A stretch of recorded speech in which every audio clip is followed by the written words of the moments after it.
अब भी गड़बड़ है।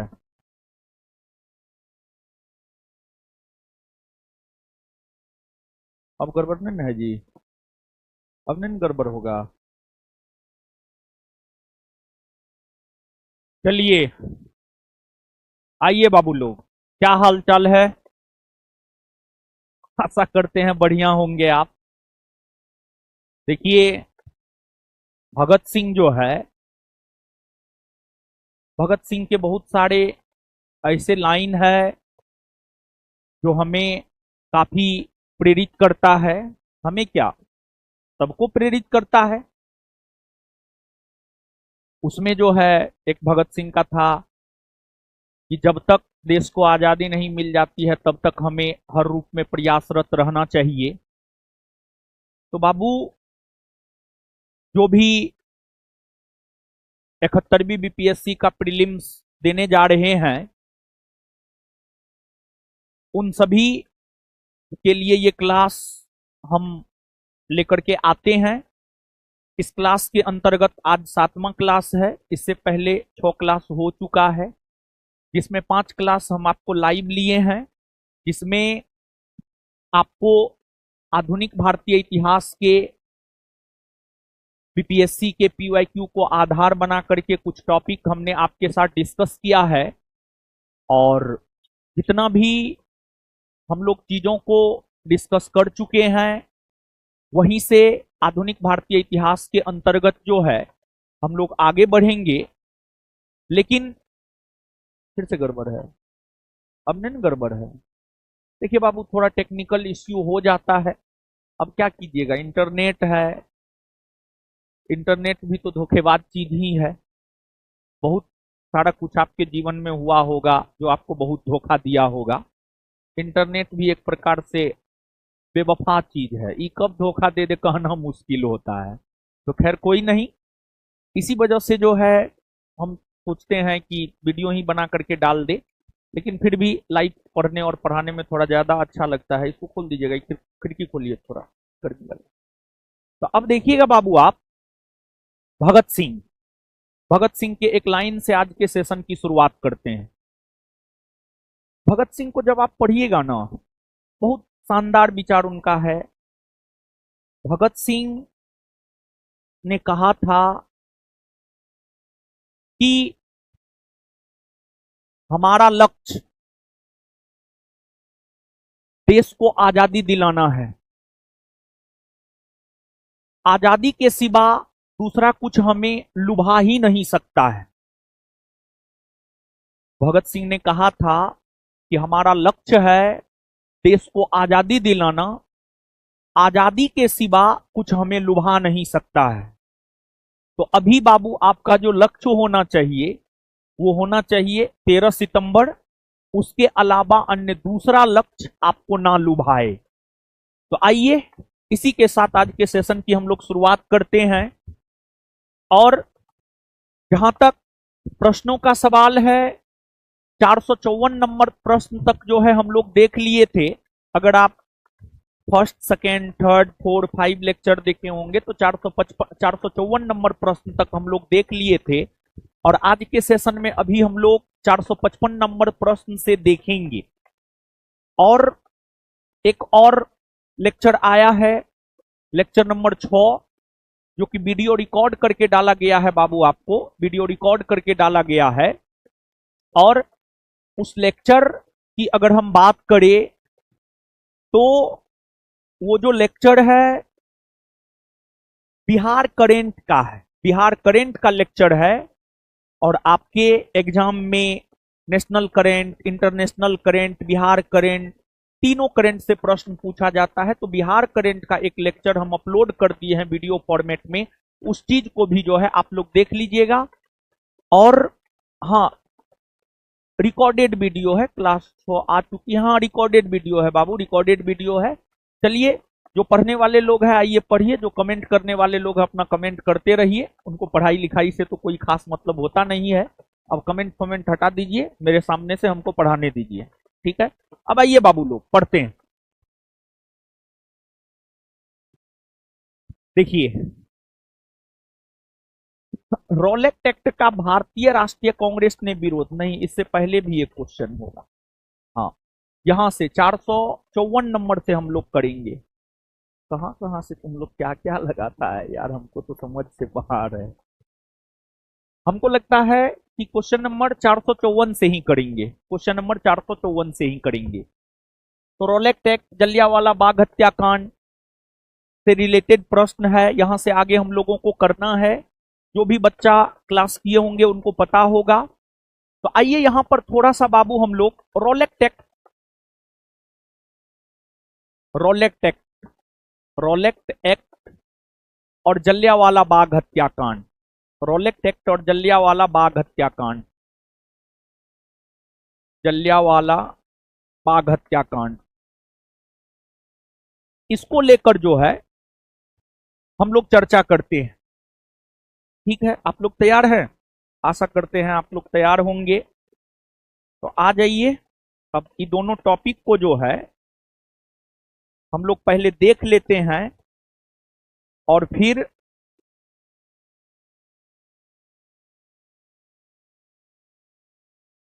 क्वेश्चन को भी हम लोग देखेंगे।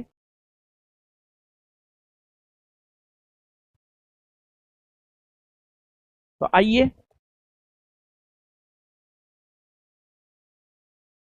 क्या था रोलेक्ट एक्ट और क्या था जलियांवाला बाग हत्याकांड, आप लोग थोड़ा बहुत तो जानते ही होंगे, थोड़ा बहुत की बहुत कुछ जानते होंगे, सब चीज आप लोग जानते होंगे।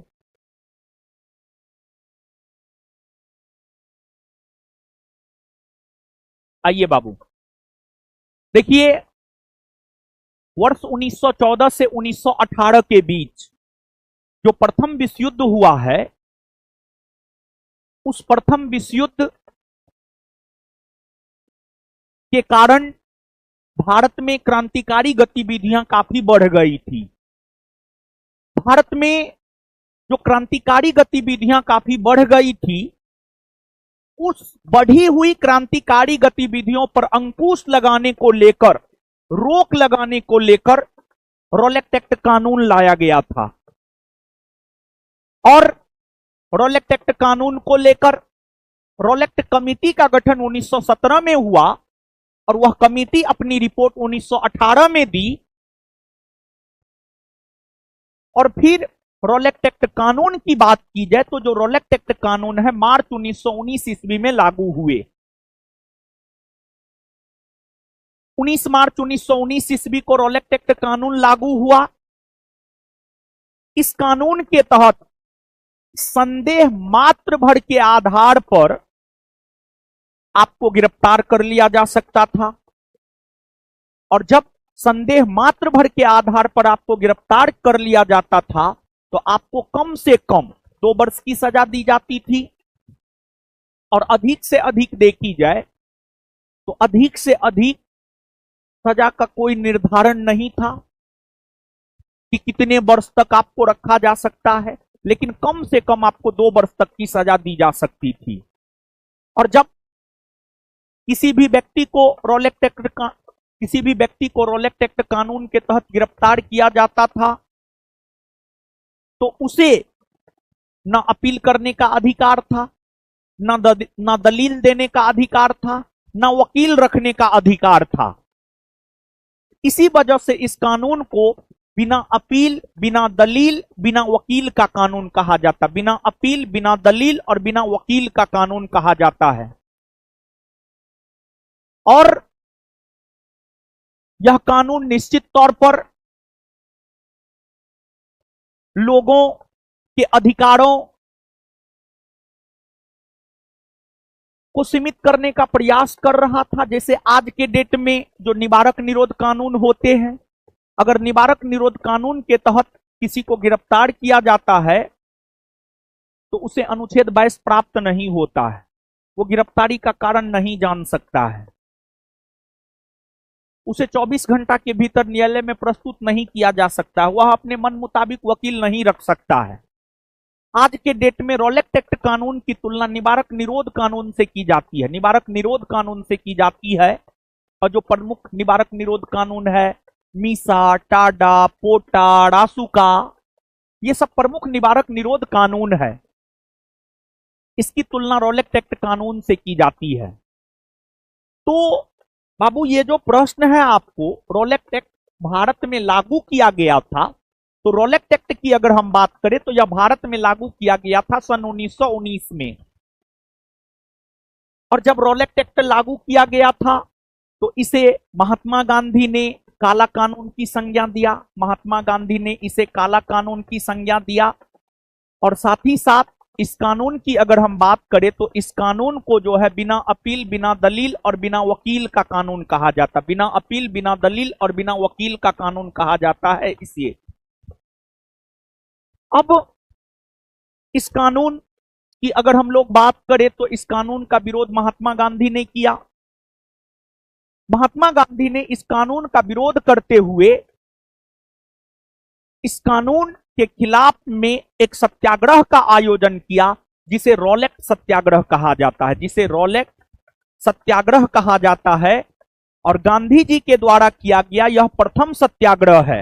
रॉलेट सत्याग्रह गांधी जी के द्वारा किया गया प्रथम सत्याग्रह है, जिसका प्रसार लगभग पूरे भारतवर्ष में देखने को मिलता, पूरे भारतवर्ष में देखने को मिलता है। और इस सत्याग्रह की अगर हम लोग बात करें तो इस सत्याग्रह के तत्वाधान में महात्मा गांधी ने 6 अप्रैल 1919 को देशव्यापी हड़ताल का आयोजन किया था। 6 अप्रैल 1919 को महात्मा गांधी ने देशव्यापी हड़ताल का आयोजन किया था। देशव्यापी हड़ताल का आयोजन जो है आपको महात्मा गांधी ने किया। और देशव्यापी हड़ताल का आयोजन हुआ और फिर आपको आगे चलकर रामनवमी का त्योहार मनाया गया। और रामनवमी के त्योहार में जो है डॉक्टर सतपाल और सैफुद्दीन किजलू ने जुलूस का नेतृत्व किया था पंजाब के क्षेत्र में। और पंजाब के क्षेत्र में डॉक्टर सतपाल और सैफुद्दीन किजलू ने रॉलेट सत्याग्रह का भी नेतृत्व किया था। और रॉलेट सत्याग्रह का नेतृत्व जो डॉक्टर सतपाल और सैफुद्दीन किजलू किए थे, इस वजह से इन दोनों को गिरफ्तार कर लिया गया था। इस वजह से जो है डॉक्टर सतपाल और सैफुद्दीन किजलू की अगर हम बात करें तो डॉक्टर सतपाल और सैफुद्दीन किजलू को गिरफ्तार कर लिया गया था। डॉक्टर सतपाल और सैफुद्दीन किजलू की अगर हम बात करें तो इन दोनों को गिरफ्तार कर लिया गया था। और डॉक्टर सतपाल और सैफुद्दीन किजलू को जो गिरफ्तार कर लिया गया था, उस गिरफ्तारी के कारण ही जो है कन्हैया लाल के नेतृत्व में, उस गिरफ्तारी के कारण जो है बाबू आपको कन्हैया लाल के नेतृत्व में, कन्हैया लाल भी एक क्रांतिकारी ही थे। कन्हैया लाल के नेतृत्व में 13 अप्रैल 1919 को कन्हैया लाल के नेतृत्व में जलियांवाला बाग में, 13 अप्रैल 1919 को कन्हैया लाल के नेतृत्व में जलियांवाला बाग में एक आम जनसभा का आयोजन हुआ था। एक आम जनसभा का आयोजन जलियांवाला बाग में हुआ था कन्हैया लाल के नेतृत्व में। और यह आयोजन जो है डॉक्टर सतपाल और सैफुद्दीन किजलू के गिरफ्तारी के विरोध में हुआ था। और 13 अप्रैल 1919 को बैसाख की पूर्णिमा का दिन था। और इस तिथि को जलियांवाला बाग में बैसाख का मेला भी लगा हुआ था, बैसाख की पूर्णिमा का मेला भी लगा हुआ था। बाग में एक तरफ मेला लगा हुआ था और एक तरफ जो है सतपाल और सैफुद्दीन किजलू के गिरफ्तारी में जलियांवाला बाग में आम जनसभा का आयोजन हो रहा था। जब इस आम जनसभा की जानकारी पंजाब के lieutenant governor Michael O'Dwyer को लगी, माइकल ओ डायर को लगी, तो माइकल ओ डायर ने आर डायर को आदेश दिया। माइकल ओ डायर ने आर डायर को आदेश दिया, आर डायर को आदेश दिया, और ओ डायर के आदेश पर आर डायर जलियांवाला बाग पहुंचे और जलियांवाला बाग को चारों तरफ से घेर लिया, जलियांवाला बाग को चारों तरफ से घेर लिया और अंधाधुंध गोली चलाया। कुछ इतिहासकार तो यहां तक लिखते हैं तब तक गोली चलाई गई जब तक कि अंग्रेजी पुलिस के पास उपलब्ध गोली समाप्त नहीं हो गया। यह जो क्रूरतम कांड है, इस कांड को ही इतिहास में अगर देखा जाए तो इस कांड को इतिहास में जलियांवाला बाग हत्याकांड कहा जाता है। इस कांड को ही इतिहास में जलियांवाला बाग हत्याकांड कहा जाता है और यह हत्याकांड 13 अप्रैल 1919 को घटित हुई है। यह हत्याकांड एक निर्णायक मोड़ था। अगर आप एपीजे टेलर नामक इतिहासकार की बात करें तो ये जो जलियांवाला बाग हत्याकांड है उसको लेकर एपीजे टेलर नामक इतिहासकार ने बाबू क्या कहा है पता है? जलियांवाला बाग हत्याकांड पर एपीजे टेलर नामक इतिहासकार ने यह कहा है कि जलियांवाला बाग हत्याकांड एक ऐसा हत्याकांड था जिसने जलियांवाला बाग हत्याकांड एक ऐसा हत्याकांड था जिसने अंग्रेजी शासन से, ब्रिटिश शासन से भारतीयों को अलग कर दिया, ब्रिटिश शासन से भारतीयों को अलग कर दिया। मतलब देखिए, जो अंग्रेज शासन कर रहे थे उसमें क्या भारत के लोग सहायक नहीं थे? एकदम भारत के लोग सहायक थे, लेकिन वैसे भारतीय सहयोगी लोग भी जो इस घटना से पहले अंग्रेजों को सहायता किया करते थे, उसने अपने आप को अंग्रेजों से अलग करना शुरू कर दिया। उन्हें लगा कि ये तो नृशंस हत्या है, ये तो निर्दयी हत्या है, निर्दोष लोग मारे गए थे, निर्दोष लोग मारे गए थे। जो मेला देखने के लिए गए थे उनको कुछ भी मालूम नहीं था। तो जो निर्दोष लोग मारे गए थे, जो भारतीय निर्दोष लोग मारे गए थे, उसको लेकर भारत के जो भी सहयोगी वर्ग के लोग थे अंग्रेजों के, वो भी अपने आप को अंग्रेजों से अलग करना शुरू कर दिए। तो उसी पर जो है आपको एपीजे टेलर नामक इतिहासकार ने यह लिखा है कि जलियांवाला बाग हत्याकांड एक निर्णायक मोड़ साबित हुआ जिसने अंग्रेजी शासन से भारतीयों को अलग कर दिया। और इस हत्याकांड को लेकर बहुत ही प्रतिक्रियात्मक क्रियाएं हुई, जैसे कि सीएफ एंड्रयूज, दीनबंधु नाम से प्रचलित सीएफ एंड्रयूज ने कहा कि यह जानबूझकर की गई हत्याकांड है। सीएफ एंड्रयूज की अगर हम बात करें तो उन्होंने कहा कि यह जानबूझकर की गई हत्याकांड है, जानबूझकर, यह जानबूझकर की गई हत्याकांड है, जानबूझकर की गई हत्याकांड है, जानबूझकर की गई हत्याकांड है। और इस हत्याकांड के विरोध में शंकरन नायर ने वायसराय के कार्यकारिणी पद से त्याग पत्र दे दिया। शंकरन नायर की अगर हम बात करें तो जो शंकरन नायर हुआ करते थे, शंकरन नायर ने वायसराय के कार्यकारिणी पद से त्याग पत्र दे दिया, वायसराय के कार्यकारिणी पद से त्याग पत्र दे दिया। इतना ही नहीं बल्कि रविन्द्रनाथ टैगोर ने कहा कि समय आ गया है कि अंग्रेजी सम्मान का तमगा त्याग कर भारत के लोगों के साथ खड़ा होने का, और यह कहते हुए रविन्द्रनाथ टैगोर ने सर और नाइटहुड की उपाधि वापस लौटा दी।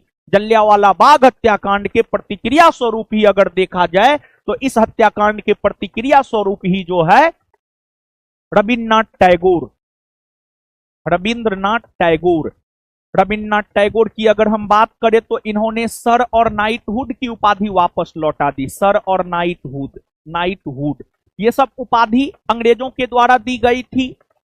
फिर आपको जमनालाल बजाज ने राय बहादुर की उपाधि वापस लौटा दी। राय बहादुर की उपाधि जो है आपको वापस लौटा दी। ये सभी घटनाएं प्रतिक्रिया स्वरूप हुआ और जलियांवाला बाग हत्याकांड की भर्त्सना सिर्फ राष्ट्रीय स्तर पर नहीं हुई, बल्कि जलियांवाला बाग हत्याकांड की भर्त्सना वैश्विक स्तर पर हुई। लेकिन कहा जाता है ना कि अपने दही को कौन खट्टा कहता है, लेकिन अंग्रेजों को इससे कोई फर्क नहीं पड़ने वाला था, कोई फर्क नहीं पड़ा। अंग्रेज तो माइकल ओ डायर को निर्दोष साबित करने में लगे हुए थे और इस हत्याकांड के दोषियों को बचाने के लिए ब्रिटिश सरकार ने एक विशेष प्रकार का बिल लाया था। और जलियांवाला बाग हत्याकांड के दोषियों को बचाने के लिए ब्रिटिश सरकार ने जो विशेष प्रकार का बिल लाया था उसे हम लोग इंडेमिनिटी बिल कहते हैं। इंडेमिनिटी बिल कहते हैं। और इंडेमिनिटी बिल के जरिए कहीं ना कहीं इस हत्याकांड के दोषियों को बचाने का भी प्रयास किया गया। और ब्रिटेन में एक समाचार पत्र हुआ करता था, द मॉर्निंग पोस्ट। वो समाचार पत्र तो माइकल ओ डायर के लिए राशि इकट्ठा करवाया और इंडेमिनिटी बिल के जरिए जलियांवाला बाग हत्याकांड के दोषियों को बचाने का काम किया गया। और जब कांग्रेस ने भी इसकी भर्त्सना करना शुरू की, तो फिर बाबू आपको देखा जाए अगर तो ना चाहते हुए भी अंग्रेजों ने जलियांवाला बाग हत्याकांड की जांच करने को लेकर एक कमिटी गठित किया, जिस कमिटी को कहते हैं हंटर कमिटी। तो जलियांवाला बाग हत्याकांड की जांच हेतु जो है हंटर आयोग का गठन हुआ। हंटर आयोग का गठन हुआ और हंटर आयोग का गठन अगर देखा जाए तो अक्टूबर 1919 में हुआ।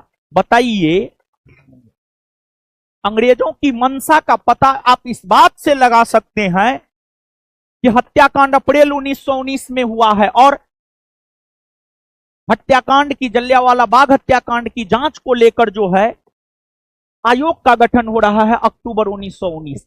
कहीं ना कहीं जांच करने की कोई मंशा नहीं थी, लेकिन फिर भी दबाव में आकर ब्रिटिश सरकार ने जांच करने हेतु हंटर आयोग का गठन किया। और ये 8 सदस्यीय आयोग था। ये जो है बाबू आपको 8 सदस्यीय आयोग था, जिसमें 5 गो अंग्रेज था और 3 गो भारतीय था। अब बाबू 5 गो अंग्रेज है तो बात सीधी सी है कि इस आयोग में चलने वाला अंग्रेजों का ही था। और जो 5 गो अंग्रेज था उसमें डब्ल्यू हंटर थे। डब्ल्यू हंटर तो अध्यक्ष ही थे। टॉमस स्मिथ थे।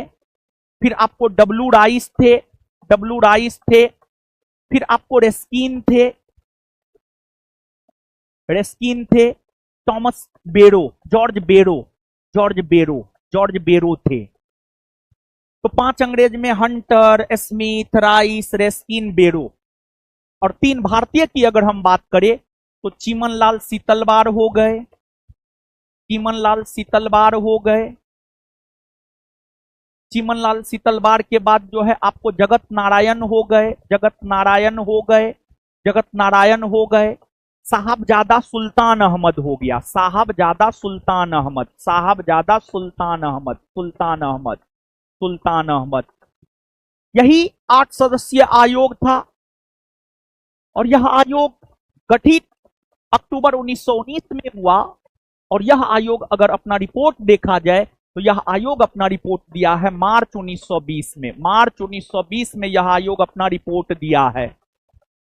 और हंटर कमीशन आयोग ने जो रिपोर्ट दिया है उस रिपोर्ट के अनुसार अगर देखा जाए तो 379 लोग मारे गए थे, 379 लोग मारे गए थे और लगभग हजारों की संख्या में लोग घायल हुए थे, हजारों की संख्या में लोग घायल हुए थे, ऐसा हंटर कमीशन आयोग के रिपोर्ट का मानना था। लेकिन सच्चाई इससे इतर था। इसमें हजारों की संख्या में लोग मारे गए और लगभग में 3000 से 4000 लोग घायल हुए थे, लगभग में 3000 से 4000 लोग घायल हुए थे और हजारों की संख्या में लोग मारे गए थे। तो जो हंटर कमीशन आयोग है, हंटर कमीशन आयोग के रिपोर्ट से अगर देखा जाए तो हंटर कमीशन आयोग के रिपोर्ट से कांग्रेस संतुष्ट नहीं था और हंटर कमीशन आयोग की रिपोर्ट से कांग्रेस संतुष्ट नहीं था, जिस वजह से कांग्रेस ने हंटर कमीशन आयोग के रिपोर्ट की जांच को लेकर के तहकीकात कमेटी का गठन किया था, तहकीकात कमेटी का गठन किया था और तहकीकात कमेटी का अध्यक्ष जो है मदन मोहन मालवीय को बनाया गया था, मदन मोहन मालवीय को बनाया गया था और तहकीकात कमेटी का प्रारूप तैयार किए थे महात्मा गांधी। तहकीकात कमेटी का प्रारूप अगर देखा जाए तो तैयार किए थे महात्मा गांधी। लेकिन उस समय सत्ता तो कांग्रेस के हाथ में था नहीं कि कांग्रेस कुछ भी कर सकता था। तहकीकात कमेटी ने भी अपनी रिपोर्ट दी, लेकिन इसके बावजूद कुछ भी नहीं हुआ। यहां तक कि जलियांवाला बाग हत्याकांड के जो मुख्य दोषी थे माइकल ओ डायर, उनको निर्दोष साबित कर दिया गया, निर्दोष घोषित कर दिया गया। लेकिन इस हत्याकांड से पंजाब के एक सरदार उधम सिंह काफी विचलित हुए थे और सरदार उधम सिंह को ही इतिहास में, या सरदार उधम सिंह का ही इतिहास में नाम है राम मोहम्मद सिंह इकबाल, सॉरी राम मोहम्मद सिंह आजाद। राम मोहम्मद सिंह आजाद के नाम से इतिहास में सरदार उधम सिंह ही जाने जाते हैं और सरदार उधम सिंह अपने जीवन का एक ही लक्ष्य बनाए कि माइकल ओ डायर और आर डायर दोनों को मारेंगे और दोनों को एक साथ मारेंगे। और बाबू आपको सरदार उधम सिंह अपने मिशन पर निकल गए और सरदार उधम सिंह ने माइकल ओ डायर का पीछा करते करते लंदन चले गए हुए, लंदन।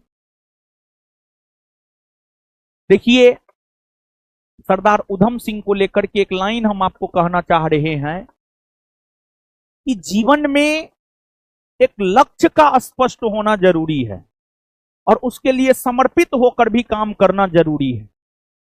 तो कोई भी लक्ष्य आपसे बड़ा नहीं हो सकता है, लेकिन उस लक्ष्य को पाने के लिए एक समर्पण चाहिए, जो समर्पण होता नहीं है जनरली। सिर्फ लक्ष्य बना लिए हो कर रहे हैं, उससे बाबू कुछ नहीं होता है। उसके लिए समर्पित होकर के काम करना पड़ता है, तब जाकर के कुछ होता है। सरदार उधम सिंह लंदन गए। लंदन में कैक्सटन हॉल में 13 मार्च 1940 को सरदार उधम सिंह ने माइकल ओ डायर की गोली मारकर हत्या कर दी और फिर सरदार उधम सिंह को पकड़ लिया गया और सरदार उधम सिंह को लंदन के पेंटानविले जेल में, सरदार उधम सिंह को जो है, सरदार उधम सिंह जिसने माइकल ओ डायर की गोली मारकर हत्या की थी, उन्हें पकड़ लिया गया और उन्हें लंदन के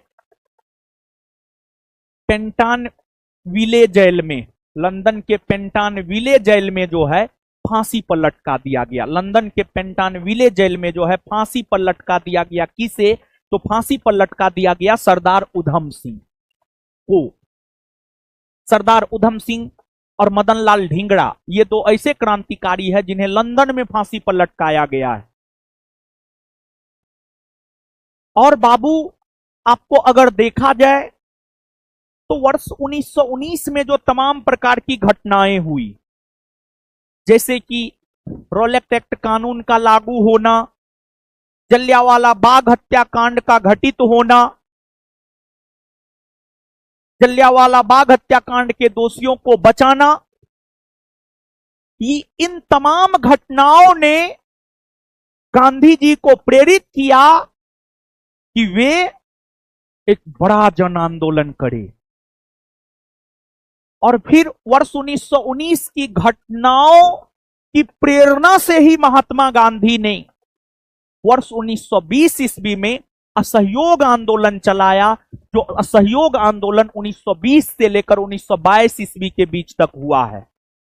तो अब यहां पर बाबू हम लोग थोड़ा सा असहयोग आंदोलन के बारे में भी जान लेते हैं, फिर हम लोग प्रश्न पर तो आएंगे ही, लेकिन उससे पहले जो भी बात हमने आपको बताया है एक बार हम लोग रिवाइज कर लेते हैं, और फिर जो है बाबू हम लोग क्वेश्चन पे आ जाएंगे, और फिर कुछ क्वेश्चन करेंगे, और फिर कुछ जो है हम लोग डिस्कशन भी करेंगे। ठीक है ना?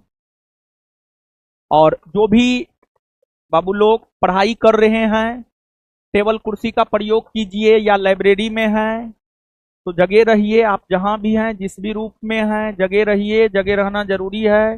जो जगता है वही पाता है, जो सोता है वो खोता है। रॉलेट एक्ट भारत में कब लागू किया गया है? 1919 में। रॉलेट एक्ट को महात्मा गांधी ने क्या संज्ञा दिया है? काला कानून की संज्ञा दिया है। रॉलेट एक्ट के खिलाफ महात्मा गांधी ने कौन सा सत्याग्रह किया है?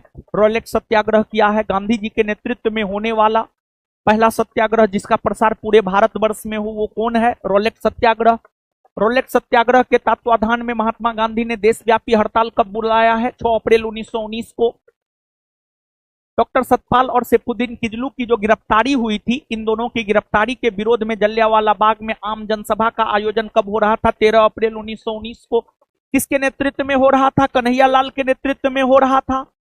और इस आम जनसभा की जानकारी जब माइकल ओ डायर को लगी तो ओ डायर के आदेश पर आर डायर जो है जलियांवाला बाग में आकर के गोली चलवाया, जिस कांड को इतिहास में जलियांवाला बाग हत्याकांड कहा जाता है। और इस घटना पर किस इतिहासकार ने कहा है कि जलियांवाला बाग हत्याकांड ने ब्रिटिश शासन से भारतीयों को अलग कर दिया? तो एपीजे टेलर नामक इतिहासकार ने कहा है। किसने इसे जानबूझकर की गई हत्याकांड की संज्ञा दी है? तो दीनबंधु नाम से प्रचलित सीएफ एंड्रयूज ने।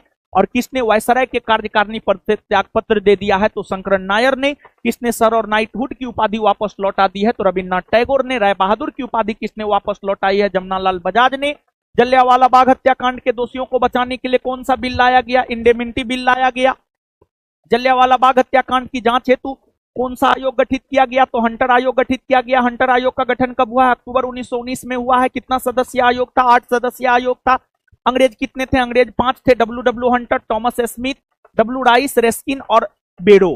3 भारतीय सदस्य कौन कौन थे? चिमनलाल, शीतलबार, जगत नारायण, साहबजादा, सुल्तान अहमद।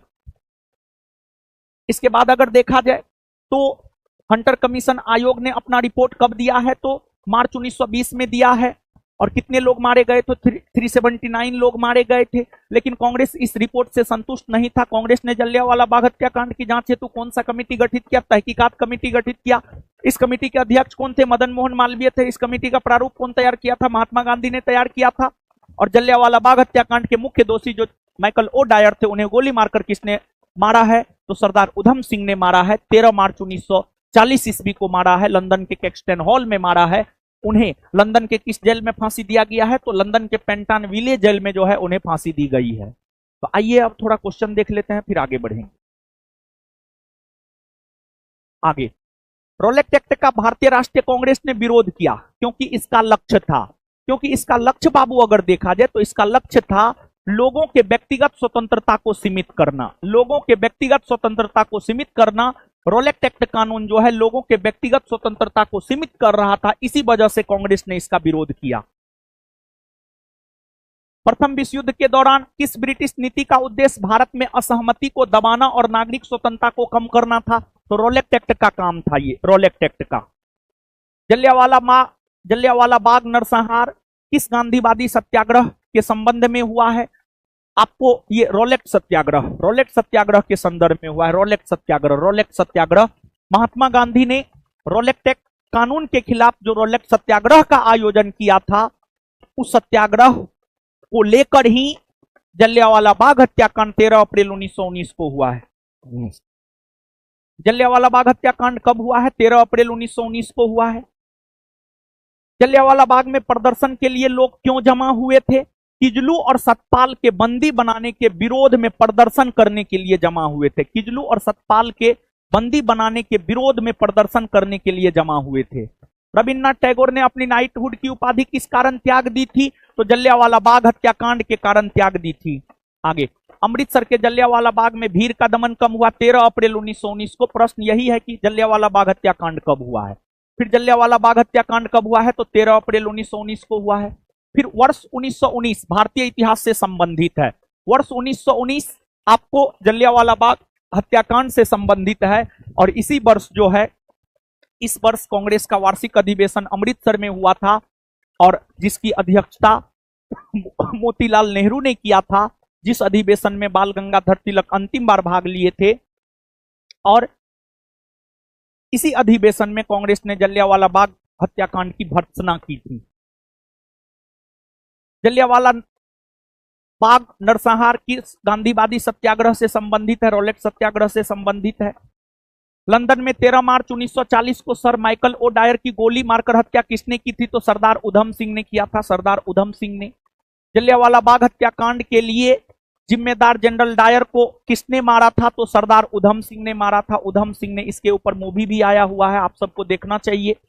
लंदन में 13 मार्च 1940 को सर माइकल ओ डायर की गोली मारकर हत्या किसने की थी? उधम सिंह ने किया था। आगे, अब आ जाइए बाबू आपको खिलाफत आंदोलन। अब जो है यहां पर हम लोग खिलाफत आंदोलन के बारे में थोड़ा जान लेते हैं। और खिलाफत आंदोलन के बाद जो है हम लोग बाबू अगर देखा जाए तो फिर जो है हम लोग असहयोग आंदोलन को देखेंगे। तो सबसे पहले अगर देखा जाए तो सबसे पहले जो है अब हम लोग थोड़ा सा खिलाफत आंदोलन के बारे में जानते हैं। खिलाफत आंदोलन क्या है और खिलाफत आंदोलन क्या नहीं है, इसके बारे में जो है थोड़ा सा बाबू हम लोग जानने का प्रयास करते हैं।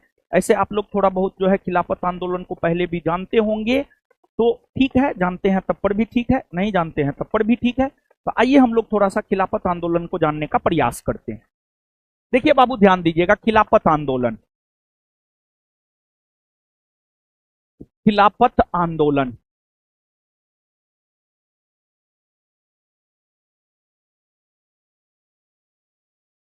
खिलाफत आंदोलन देखिए, इस्लाम धर्म के प्रवर्तक हुए पैगंबर हजरत मोहम्मद साहब,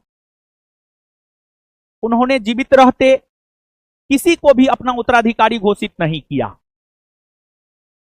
उनके निधन के बाद उनके जो उत्तराधिकारी हुए वे खलीफा कहलाए।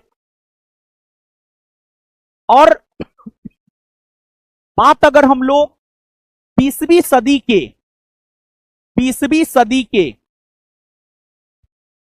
पूर्वार्ध की करें, 20वीं सदी के पूर्वार्ध की करें। 20वीं सदी के पूर्वार्ध का मतलब होता है बाबू 1900 ईस्वी से लेकर के 1925 ईस्वी। 20वीं सदी के पूर्वार्ध का मतलब होता है 1900 ईस्वी से लेकर 1925 ईस्वी। इस समय अगर देखा जाए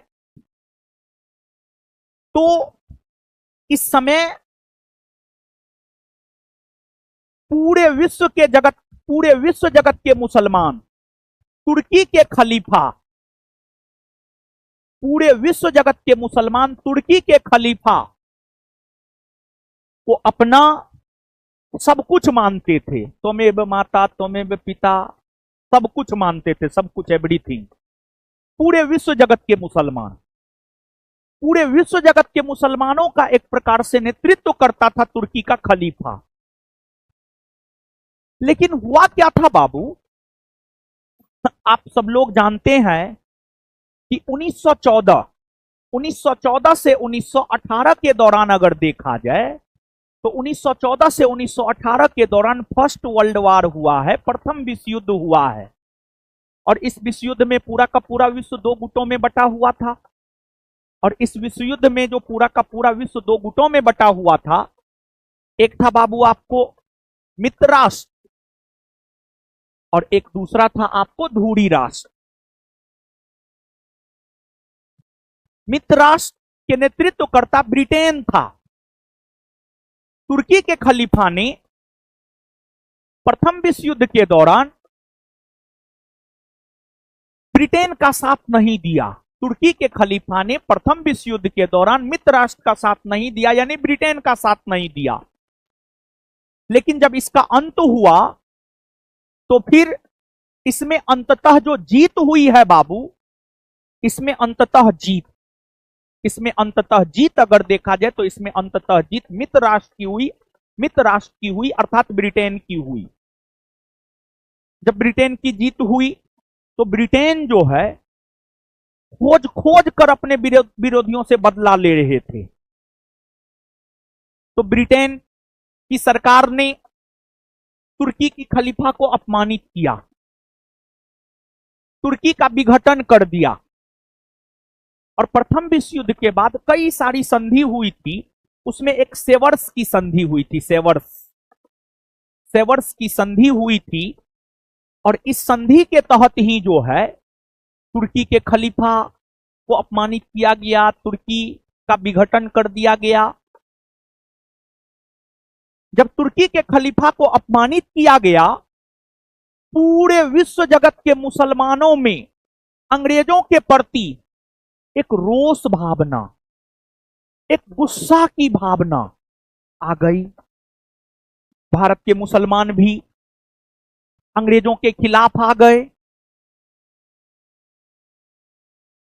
तो तुर्की के खलीफा को जो अपमानित किया गया है, उसके खिलाफ ही भारतीय मुसलमानों ने जो आंदोलन किया है, उसी आंदोलन को इतिहास में खिलाफत आंदोलन कहा जाता है। और जहां तक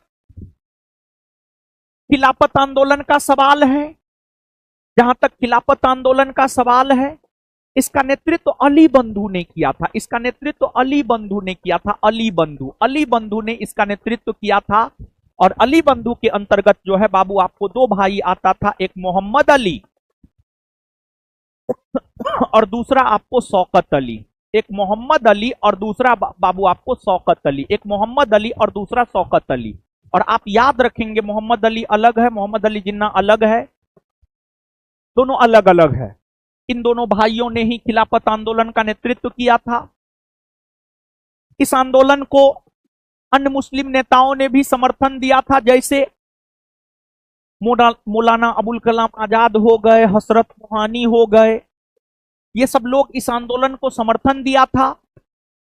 और इस आंदोलन को लोकप्रिय जो बनाया गया है, इस आंदोलन को लोकप्रिय अल हिलाल समाचार पत्र के जरिए, अल हिलाल समाचार पत्र के जरिए, यह समाचार पत्र मौलाना अबुल कलाम आजाद का समाचार पत्र है। अल हिलाल, अल बिलाग, ये सब मौलाना अबुल कलाम आजाद का समाचार पत्र है। फिर मोहम्मद अली का समाचार पत्र है कॉमरेड हमदर्द। तो अल हिलाल जैसे समाचार पत्र, कॉमरेड जैसे समाचार पत्र, हमदर्द जैसे समाचार पत्र के जरिए खिलाफत आंदोलन का प्रचार प्रसार किया गया। महात्मा गांधी ने इस आंदोलन का समर्थन किया। और जब महात्मा गांधी इस आंदोलन का समर्थन किए तो उनका विरोध मोहम्मद अली जिन्ना ने किया। और इस आंदोलन का विरोध मोहम्मद अली जिन्ना ने किया। और इस आंदोलन का विरोध मदन मोहन मालवीय ने भी किया था। मदन मोहन मालवीय, खिलाफत आंदोलन का विरोध मोहम्मद अली जिन्ना हो गए, मदन मोहन मालवीय हो गए। ये लोग खिलाफत आंदोलन का विरोध किए थे। ये लोग खिलाफत आंदोलन का विरोध किए थे। विशेष तौर पर जब इसे महात्मा गांधी के द्वारा नेतृत्व दिया गया था, तब फिर और भी बहुत ज्यादा विरोध हुआ था। और इस आंदोलन को कांग्रेस ने भी समर्थन किया था। और जहां तक खिलाफत आंदोलन का सवाल है बाबू, खिलाफत कमेटी बनाया गया था, वो कमेटी डिसीजन लेता था। और इलाहाबाद में हो रहे बैठक के दौरान खिलाफत कमेटी ने गांधी जी को इस आंदोलन का नेतृत्व देने को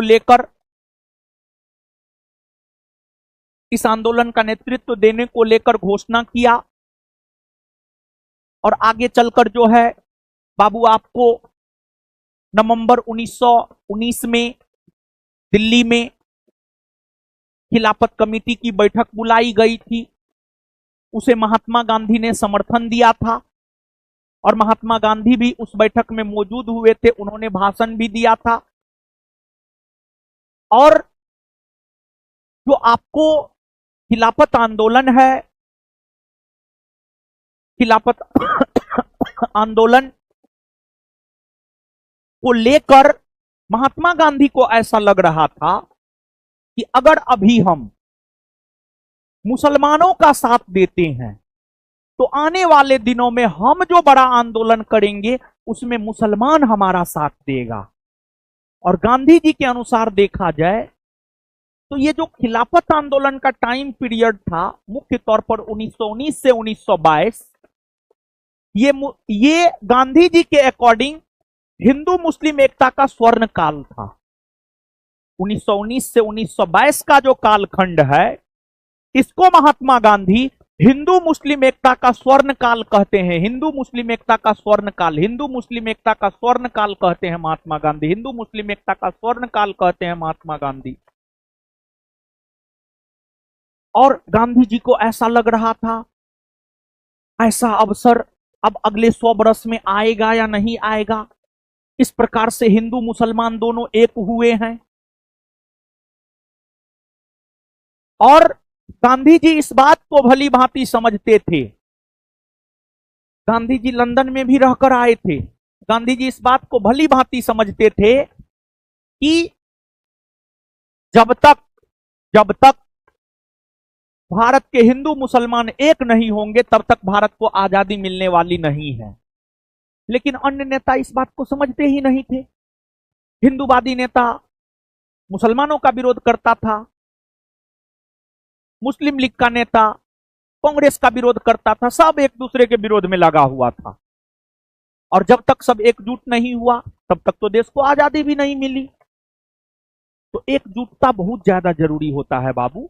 देखिए होता क्या है कि आज के डेट में जो है ईगो, 99% लोगों का प्रॉब्लम है ईगो प्रॉब्लम। ईगो सामने आ जाता है। ईगो नहीं सामने आना चाहिए। और अगर बहुत ज्यादा ईगो सामने आ जाता है ना, कुल्बी घाट या बांस घाट का दर्शन कर लीजिए, सब ईगो आपका समाप्त हो जाएगा।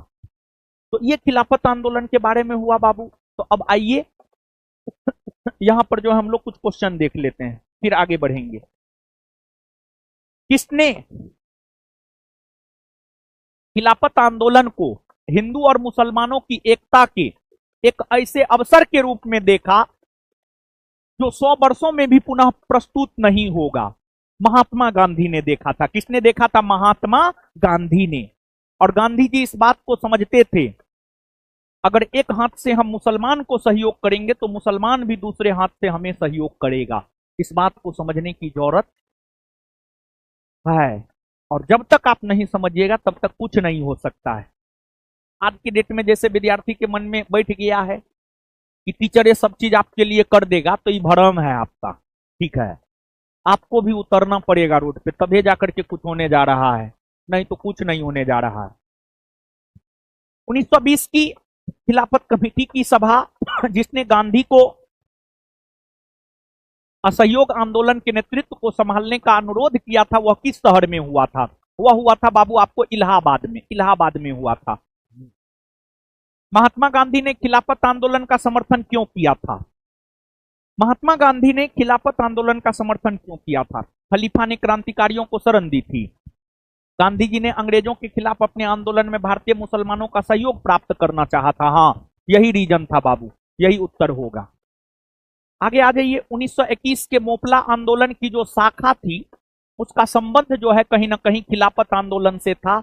यह केरल के क्षेत्र में हुआ था। अली मुस्लियार इसके नेतृत्व करता थे। अब आगे आ जाइए बाबू। अब जो है असहयोग आंदोलन है। तो अब असहयोग आंदोलन है, तो असहयोग आंदोलन की जो है चर्चा हम लोग करेंगे। असहयोग आंदोलन बहुत ही महत्वपूर्ण है। और असहयोग आंदोलन की बाबू अगर हम लोग बात करें तो जो असहयोग आंदोलन है, नॉन कोऑपरेशन मूवमेंट है, असहयोग आंदोलन के बारे में हम लोग चर्चा करते हैं विस्तार पूर्वक। और यह टॉपिक अगर देखा जाए बाबू, तो यह टॉपिक जो है प्रीलिम्स के पॉइंट ऑफ व्यू से तो महत्वपूर्ण है ही, प्रीलिम्स के साथ साथ जो है मेंस के पॉइंट ऑफ व्यू से भी यह टॉपिक महत्वपूर्ण है।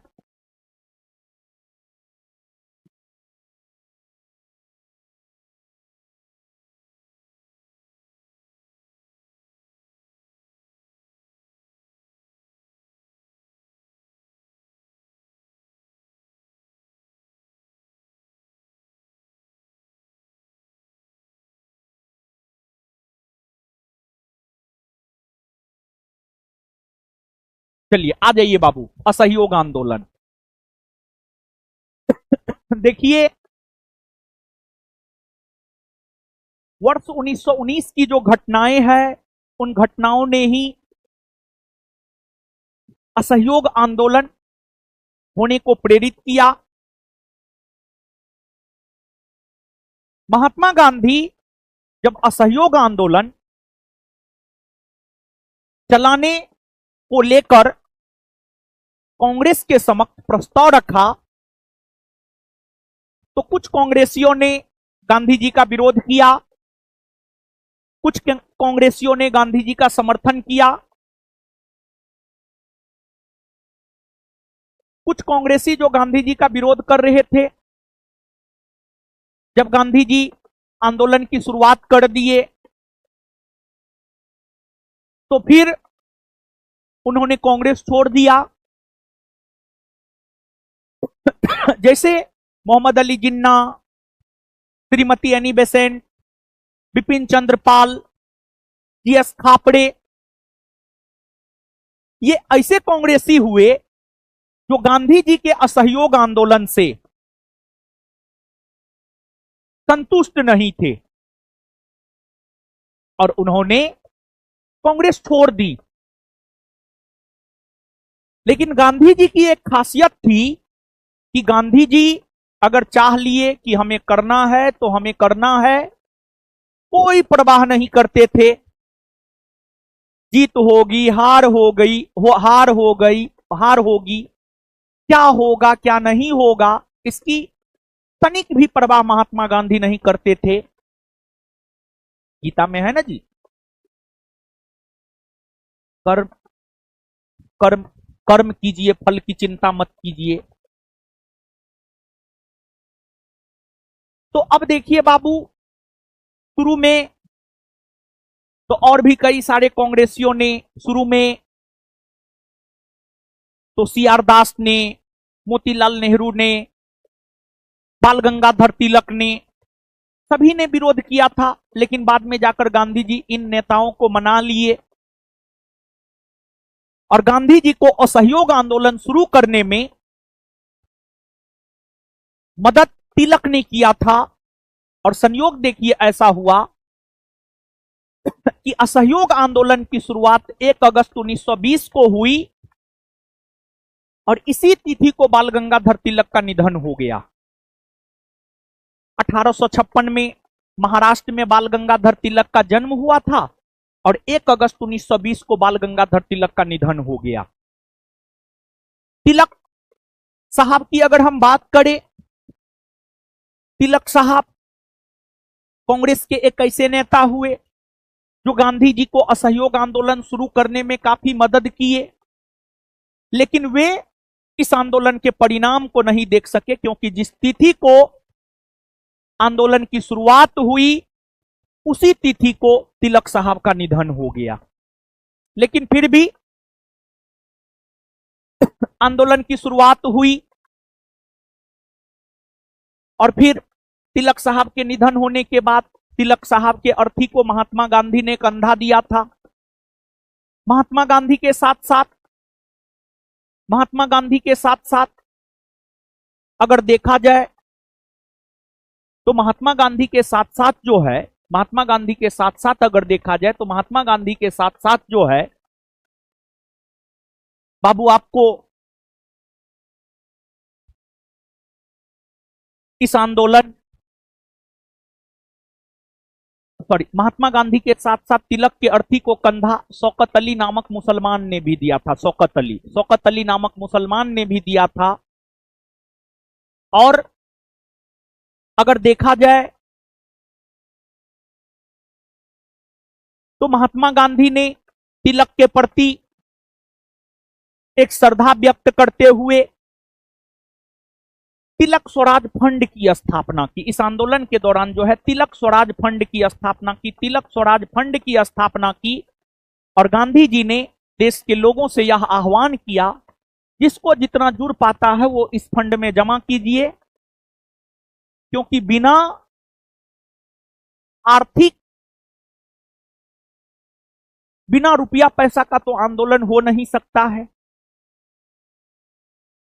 कोई भी छोटा आंदोलन हो, बड़ा आंदोलन हो, आंदोलन करने के लिए रुपया पैसा की जरूरत हो ही जाती है। तो बाबू, आपको तिलक स्वराज फंड की स्थापना हुई, लाखों रुपया इसमें जमा हुए और फिर उसी रुपया पैसा की मदद से महात्मा गांधी ने आंदोलन चलाया। और यह जो असहयोग आंदोलन है, यह पहला जन बड़ा आंदोलन है, पहला बड़ा जन आंदोलन है, पहला बड़ा जन आंदोलन है, पहला बड़ा जन आंदोलन है। और इस आंदोलन की अगर हम बात करें, इस आंदोलन ने भारतीयों के मन से अंग्रेजों के भय को समाप्त कर दिया। यह जो असहयोग आंदोलन है, असहयोग आंदोलन ने अंग्रेजों के मन से भारतीयों के भय को खत्म कर दिया। अंग्रेजों के मन से, सॉरी, भारतीयों के मन से अंग्रेजों के भय को खत्म कर दिया। सॉरी बाबू, सॉरी। इस आंदोलन ने भारतीयों के मन से अंग्रेजों के भय को खत्म कर दिया, अंग्रेजों के डर को खत्म कर दिया, अंग्रेजों के भय को खत्म कर दिया, अंग्रेजों के डर को खत्म कर दिया। और यह पहला बड़ा जन आंदोलन था जिसमें कांग्रेस, यह पहला बड़ा जन आंदोलन था जिसमें कांग्रेस अपने आप को संवैधानिक दायरा से बाहर निकाला, अपने आप को संवैधानिक दायरा से बाहर निकाला, संवैधानिक दायरा से बाहर निकाला। इससे पहले कांग्रेस संवैधानिक दायरा में रहकर ही आंदोलन किया करता था, लेकिन पहली बार कांग्रेस संवैधानिक दायरा से अपने आप को बाहर निकाला और खुले तौर पर अंग्रेजों के खिलाफ आवाज बुलंद किया। और इस आंदोलन के दौरान नागपुर में जब यह आंदोलन शुरू हुआ, तो इस आंदोलन का राष्ट्रीय स्तर पर नेतृत्वकर्ता महात्मा गांधी ने किया था। इस आंदोलन की अगर हम बात करें तो इस आंदोलन का राष्ट्रीय स्तर पर नेतृत्वकर्ता महात्मा गांधी ने किया था। लेकिन अलग अलग क्षेत्रों में अलग अलग क्षेत्रों में अलग अलग नेताओं ने इस आंदोलन को अपना नेतृत्व प्रदान किया था, परंतु राष्ट्रीय स्तर पर नेतृत्वकर्ता इस आंदोलन के महात्मा गांधी थे। इस आंदोलन के क्रम में गांधी जी अलग अलग जगह, अलग अलग शहर जाया करते थे। उसी दौरान महात्मा गांधी ने नागपुर में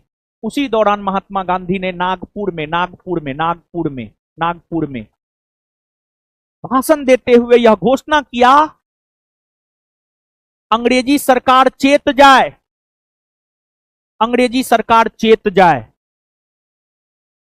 अगर वह न्याय नहीं करना चाहती है तो हर भारतीय का कर्तव्य होगा कि अंग्रेजी सत्ता को भारत से उखाड़ फेंके। और इस आंदोलन के दौरान ही महात्मा गांधी ने 1 वर्ष में स्वराज प्राप्ति का लक्ष्य रखा था। महात्मा गांधी ने कहा था कि अगर कांग्रेस हमारी नीतियों पर चलती है तो हम 1 वर्ष के भीतर भारत को स्वराज दिला देंगे। कांग्रेसियों को लगा, देश के लोगों को लगा, गांधी जी इससे पहले चंपारण सत्याग्रह, अहमदाबाद मिल मजदूर हड़ताल, खेड़ा सत्याग्रह में सफल हो चुके हैं। तो गांधी जी का पर्सनैलिटी इस प्रकार का बन चुका था लोगों के बीच कि लगता था कि हां गांधी जी हैं, जिता देंगे। इस प्रकार का पर्सनैलिटी गांधी जी का बन गया था। और गांधी जी ने 1 वर्ष में स्वराज प्राप्ति का लक्ष्य भी रख दिया था। और महात्मा गांधी का वेशभूषा हमेशा अलग अलग रहा है। गांधी जी जब बैरिस्ट्री की डिग्री प्राप्त करने के लिए लंदन जा रहे थे, एकदम कोट टाई बेल्ट जूता मोजा टोपी चश्मा सब कुछ पहनकर गए थे। लेकिन आगे चलकर उनके पहनावा ओढ़ावा में भी बहुत बड़ा बदलाव आया। जैसे जब वे दक्षिण अफ्रीका से वापस लौटे थे तो काठियावाड़ी किसान के वेशभूषा में वापस लौटे थे। काठियावाड़ी किसान के वेशभूषा में वापस लौटे थे 1915 में। फिर इस आंदोलन के दौरान जब गांधी जी भारत भ्रमण कर रहे थे तो उन्होंने देखा हमारे देश कि किसानों के शरीर पर एक वस्त्र तक नहीं है, किसान फटा चिटा वस्त्र पहनते हैं। और इस आंदोलन के दौरान ही महात्मा गांधी ने धोती कुर्ता भी त्याग दिया और धोती कुर्ता त्याग कर लंगोट पर आ गए। धोती कुर्ता त्याग कर लंगोट पे आ गए। लंगोट पे आ गए महात्मा गांधी। लंगोट पे आ गए महात्मा गांधी। लंगोट पे आ गए महात्मा गांधी। और गांधी जी ने यह प्रण लिया कि जब तक इस देश के किसानों के शरीर पर पूरा वस्त्र नहीं चढ़ जाता है तब तक हम भी एक ही धोती पहनेंगे और वही ओढ़ेंगे, अर्ध वस्त्र। धोती से अपने गुप्त अंग को ढकते थे लंगोट बनाकर और उसी को आधा पहनते थे आधा ओढ़ते थे। तो असहयोग आंदोलन के दौरान ही गांधी जी धोती कुर्ता त्याग कर लंगोट पे आ गए और मृत्यु पर्यंत गांधी जी लंगोट पर रहे।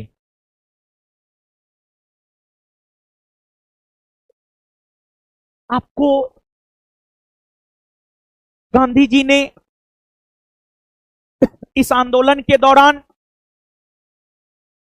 भारत के आम लोगों से यह आह्वान किया विदेशी वस्तुओं का बहिष्कार किया जाए, विदेशी शराब भारत के लोग मत पीजिए। गांधी जी के आह्वान पर विदेशी वस्त्रों को इकट्ठा करके उसमें आग लगा दिया जाता था।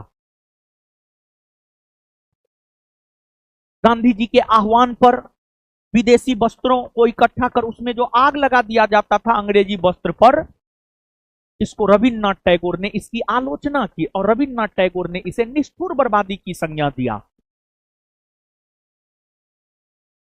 उस पर गांधी जी ने कहा कि यह अंग्रेजों के साथ सर्वोत्तम व्यवहार है, बढ़िया व्यवहार है। गांधी जी देखिए बनिया थे, गांधी जी इंग्लैंडों में रहे थे, अंग्रेजों बनिया था, अंग्रेज व्यापारी था, बनिया न था जी। तो अंग्रेज के मेंटेलिटी को गांधी जी समझ गए थे। इसका व्यापार जब तक भारत में रहेगा तब तक ही जो है ढोल पिपी बजाते रहेगा, और जिस रोज इसका व्यापार खत्म होगा ये अपना ढोल उल बंद करके चल जाएगा टेम्स नदी पर। तो गांधी जी अंग्रेजों के व्यापार को नष्ट करना चाहते थे और इसलिए विदेशी कपड़ा, विदेशी वस्त्र, विदेशी शराब का बहिष्कार करने को लेकर गांधी जी ने कहा, विदेशी शराब का भी बहिष्कार करने को लेकर गांधी जी ने कहा। और बाबू अगर आपको देखा जाए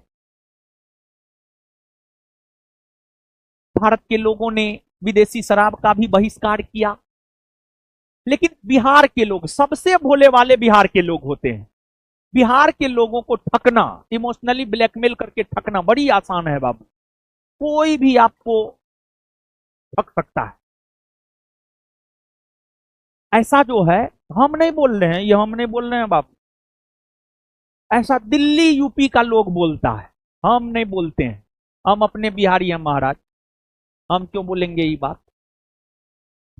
पंजाब का लोग बोलता है, दिल्ली यूपी पंजाब का लोग सब बोलता है ये सब बात।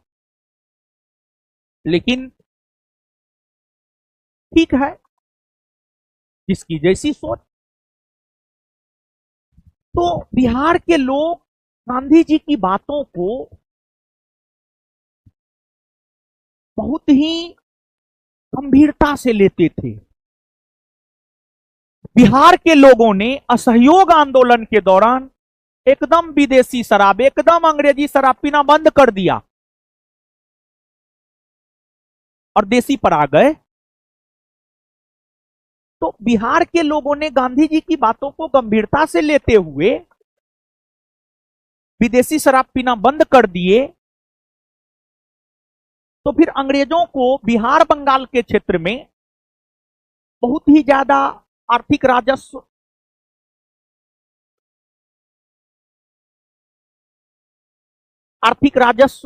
का घाटा झेलना पड़ा। तो बिहार के क्षेत्र में अंग्रेजों ने पोस्टर लगवाया, बैनर लगवाया, विज्ञापन, एडवर्टाइजमेंट करवाया। पोस्टर पर जो है शेक्सपियर का चित्र अंकित करवाया, नेपोलियन का चित्र अंकित करवाया, सिकंदर का चित्र अंकित करवाया और कहा सिकंदर इसलिए विश्व विजेता है क्योंकि वो शराब पीता था, शेक्सपियर इसलिए इंग्लिश का बड़ा विद्वान है क्योंकि वो शराब पीता था, नेपोलियन इसलिए राजा बना, विजेता बना, शराब पीता था। और यानी कुल मिलाकर अगर देखा जाए तो असहयोग आंदोलन का एक प्रमुख केंद्र बना था अपना बिहार भी। असहयोग आंदोलन के दौरान बिहार के किसानों का नेतृत्व स्वामी विद्यानंद कर रहे थे। छपरा से इस आंदोलन का नेतृत्व राहुल सांकृत्यायन कर रहे थे। इस आंदोलन के दौरान ही पटना के दीघा में मजहरुल हक ने, पटना के दीघा में मजहरुल हक ने खेरुल मियां से जमीन लेकर सदाकत आश्रम बनाया, जो सदाकत आश्रम आज भी है। और वहीं से मजहरुल हक ने कई सारी पत्र पत्रिका निकालने का काम किया। और असहयोग आंदोलन के दौरान गांधी जी ने अंग्रेजों के अधीन नौकरी करने वाले भारत के लोगों को यह कहा कि आप नौकरी छोड़ दीजिए। छात्रों को कहा कि आपका नाम अगर अंग्रेज द्वारा स्थापित विद्यालय में है, आप नाम कटवा लीजिए। वकीलों को गांधी जी ने कहा आप वकालत करना छोड़ दीजिए अंग्रेजों के कोर्ट में। तो गांधी जी के कहने पर चित्तरंजन दास जैसे बड़े वकील, मोतीलाल नेहरू, राजेंद्र प्रसाद जैसे बड़े वकील वकालत करना छोड़ दिए। जयप्रकाश नारायण के एग्जाम को कुछ ही दिन बाकी था, पटना कॉलेज से नाम कटवा लिए।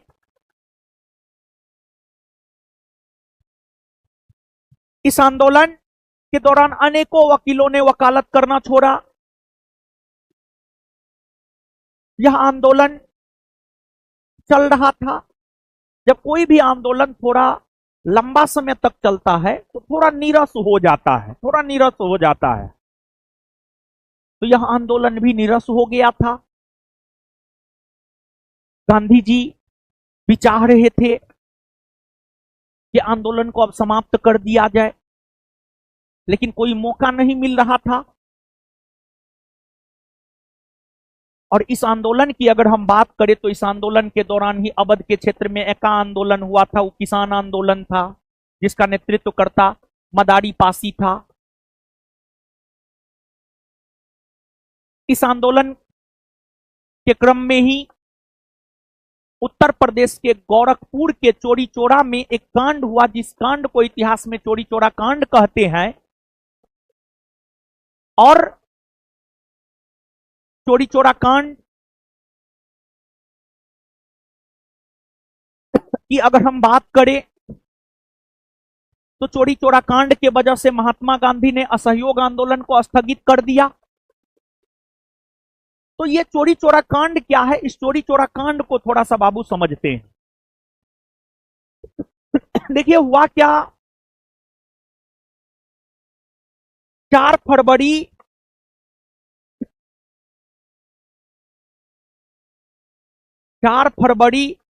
1922, 4 फरवरी 1922 की अगर हम बात करें, असहयोग आंदोलन में जो किसान लोग सब जुड़े हुए थे, असहयोग आंदोलन को हर वर्ग के लोगों ने अपना समर्थन दिया था। 4 फरवरी 1922 को किसान, भारतीय किसान और पुलिस के बीच झड़प हुआ। इस झड़प में ब्रिटिश पुलिस ने किसानों पर गोली चला दिया। इस गोलीकांड से किसान काफी आक्रोशित हुए और किसानों ने उत्तर प्रदेश के गोरखपुर के चौरी चौरा नामक पुलिस स्टेशन को चारों तरफ से घेर लिया और घेर करके उसमें आगजनी कर दिया, उसमें आग लगा दिया उस पुलिस स्टेशन में। किसानों ने चौरी चौरा नामक पुलिस स्टेशन को घेरा और उसमें आगजनी कर दिया। उस समय इस पुलिस स्टेशन में आपको टोटल 22 पुलिसकर्मी थे, जिसमें एक हवलदार और 21 सिपाही थे। जो हवलदार थे उनका नाम था गुप्तेश्वर सिंह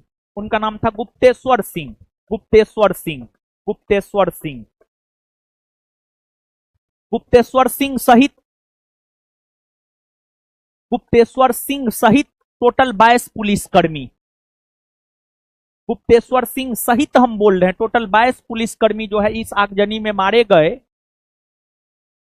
और जब आगजनी किसानों के द्वारा किया गया तो थाना को चारों तरफ से घेर लिया गया और जो भी निकलने का प्रयास करता था उसको फिर से जो है पकड़कर उसमें डालने का काम कर दिया जाता था ताकि कोई निकल ना पाए।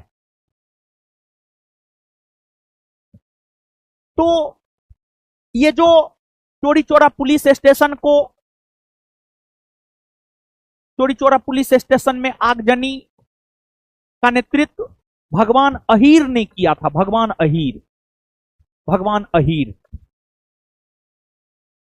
अहीर के नेतृत्व में चौरी चौरा कांड को अंजाम दिया गया, जिसमें गुप्तेश्वर सिंह सहित टोटल 22 पुलिसकर्मी मारे गए।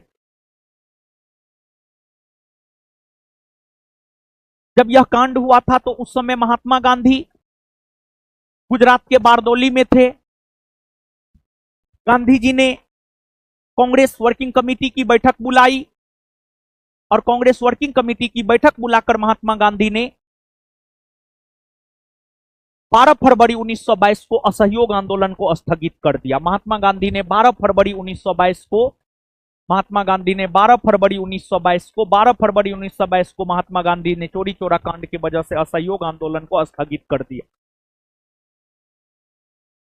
गांधी जी जब असहयोग आंदोलन को स्थगित किए तो गांधी जी ने चौरी चौरा कांड को हिमालय जैसी बड़ी भूल की संज्ञा दिया।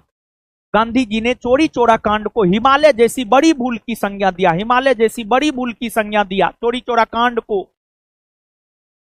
और जब गांधी जी ने असहयोग आंदोलन को स्थगित किया था तो फिर गांधी जी के खिलाफ डॉक्टर मुंजे ने निंदा प्रस्ताव लाया था। गांधी जी के खिलाफ जो है डॉक्टर मुंजे ने निंदा प्रस्ताव लाया था। डॉक्टर मुंजे की अगर हम बात करें तो डॉक्टर मुंजे ने निंदा प्रस्ताव लाया था। और मोतीलाल नेहरू ने तो यहां तक कहा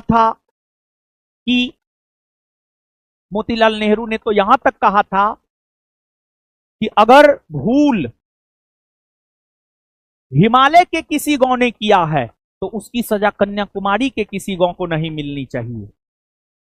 यानी मोतीलाल नेहरू का इशारा इस और था कि अगर ठीक है चौरी चौरा में कोई कांड हुआ, उत्तर प्रदेश के गोरखपुर में कोई कांड हुआ, तो वहां पर असहयोग आंदोलन को स्थगित कर दिया जाना चाहिए, पूरे भारतवर्ष में स्थगित नहीं किया जाना चाहिए। और असहयोग आंदोलन के स्थगन से सुभाष चंद्र बोस भी काफी व्यथित थे सुभाष चंद्र बोस। और सुभाष चंद्र बोस ने तो यहां तक कहा कि जब जनता का उत्साह चरम पर हो उस समय आंदोलन स्थगित करना देशद्रोह से राजद्रोह से कम नहीं है, देशद्रोह से राजद्रोह से कम नहीं है, ऐसा सुभाष चंद्र बोस ने कहा। लेकिन गांधी जी, भाई गांधी जी थे, उन्होंने सत्य और अहिंसा का पाठ पढ़ा है, अहिंसा परमो धर्म। तो गांधी जी को लगा हिंसा हो गई है, अब इसे स्थगित ही कर दिया जाना चाहिए। तो फिर गांधी जी ने इसे स्थगित कर दिया। और असहयोग आंदोलन के स्थगन की अगर हम लोग बात करें तो असहयोग आंदोलन के स्थगन ने ही द्वितीय चरण के क्रांतिकारी आंदोलन के लिए प्रेरणा स्रोत के तौर पर काम किया और फिर आगे चलकर द्वितीय चरण का क्रांतिकारी आंदोलन हुआ। तो अब आइए बाबू, अब जो है हम लोग असहयोग आंदोलन से जो संबंधित प्रश्न है उस प्रश्न को जो है हम लोग बाबू देख लेते हैं। आइए,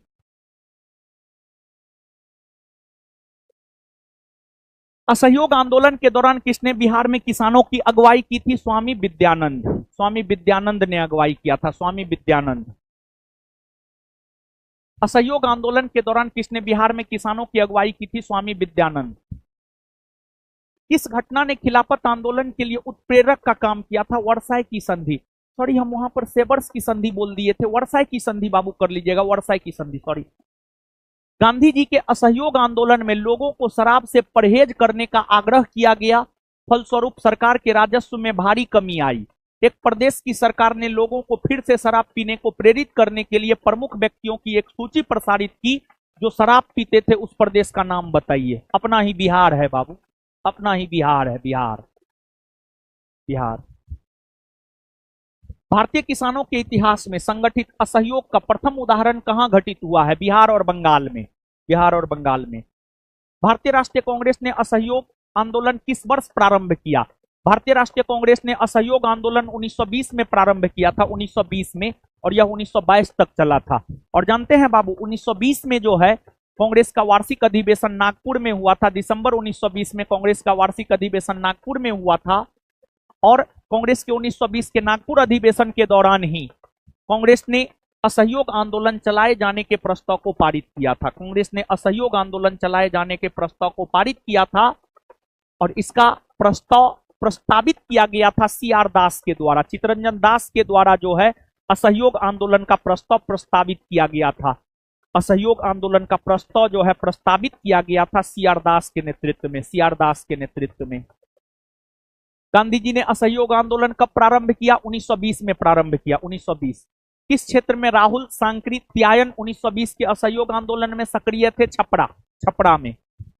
किस घटना के बाद महात्मा गांधी ने असहयोग आंदोलन को अपनी हिमालय जैसी भूल बताई थी? चोरी चोरा कांड के बाद, चोरी चोरा कांड के बाद। किस घटना के कारण गांधी जी ने असहयोग आंदोलन वापस लिया था? गांधी जी ने असहयोग आंदोलन वापस जो है चोरी चोरा कांड की वजह से लिया था, चोरी चोरा कांड। असहयोग आंदोलन को निलंबित किया गया 1922 में, 1922 में। असहयोग आंदोलन के दौरान किसने पटना कॉलेज छोड़ा जबकि उसकी परीक्षा के केवल 20 दिन बचे थे? जयप्रकाश नारायण ने। 1920 से 1922 के असहयोग आंदोलन के दौरान बिहार में प्रचलित मान्यताओं में से एक यह थी कि उनकी जीत होगी, क्योंकि गांधी जी धर्म के प्रतीक थे, एक निपुण राजनीतिज्ञ थे। गांधी जी को अंग्रेजों को हराने का तरीका पता था, अंग्रेजी जानते थे। आंसर सी होगा, गांधी जी को अंग्रेजों को हराने का तरीका मालूम था। असहयोग आंदोलन के स्थगन संबंधी घटनाओं का सही क्रम। चोरी चोरा में पुलिस गोलीकांड, यह हुआ 4 फरवरी 1922। उग्र भीड़ द्वारा पुलिस थाना को जलाया जाना, यह हुआ 5 फरवरी 1922। गांधी जी द्वारा असहयोग आंदोलन का स्थगन, यह हुआ 12 फरवरी 1922। गांधी जी की गिरफ्तारी। और एक बात जानिए बाबू, आपको आंदोलन के नेतृत्व करता तो महात्मा गांधी ही थे, तो जिम्मेवारी तो गांधी जी की ही बनती थी। चोरी चोरा कांड में जो हिंसात्मक घटनाएं हुई थी उसको लेकर अहमदाबाद सेशन कोर्ट में गांधी जी के खिलाफ मुकदमा चलाया गया था और ब्रूमफील्ड नामक जज ने गांधी जी को 6 वर्ष की सजा सुनाई। ब्रूमफील्ड नामक जज ने गांधी जी को 6 वर्ष की सजा सुनाई।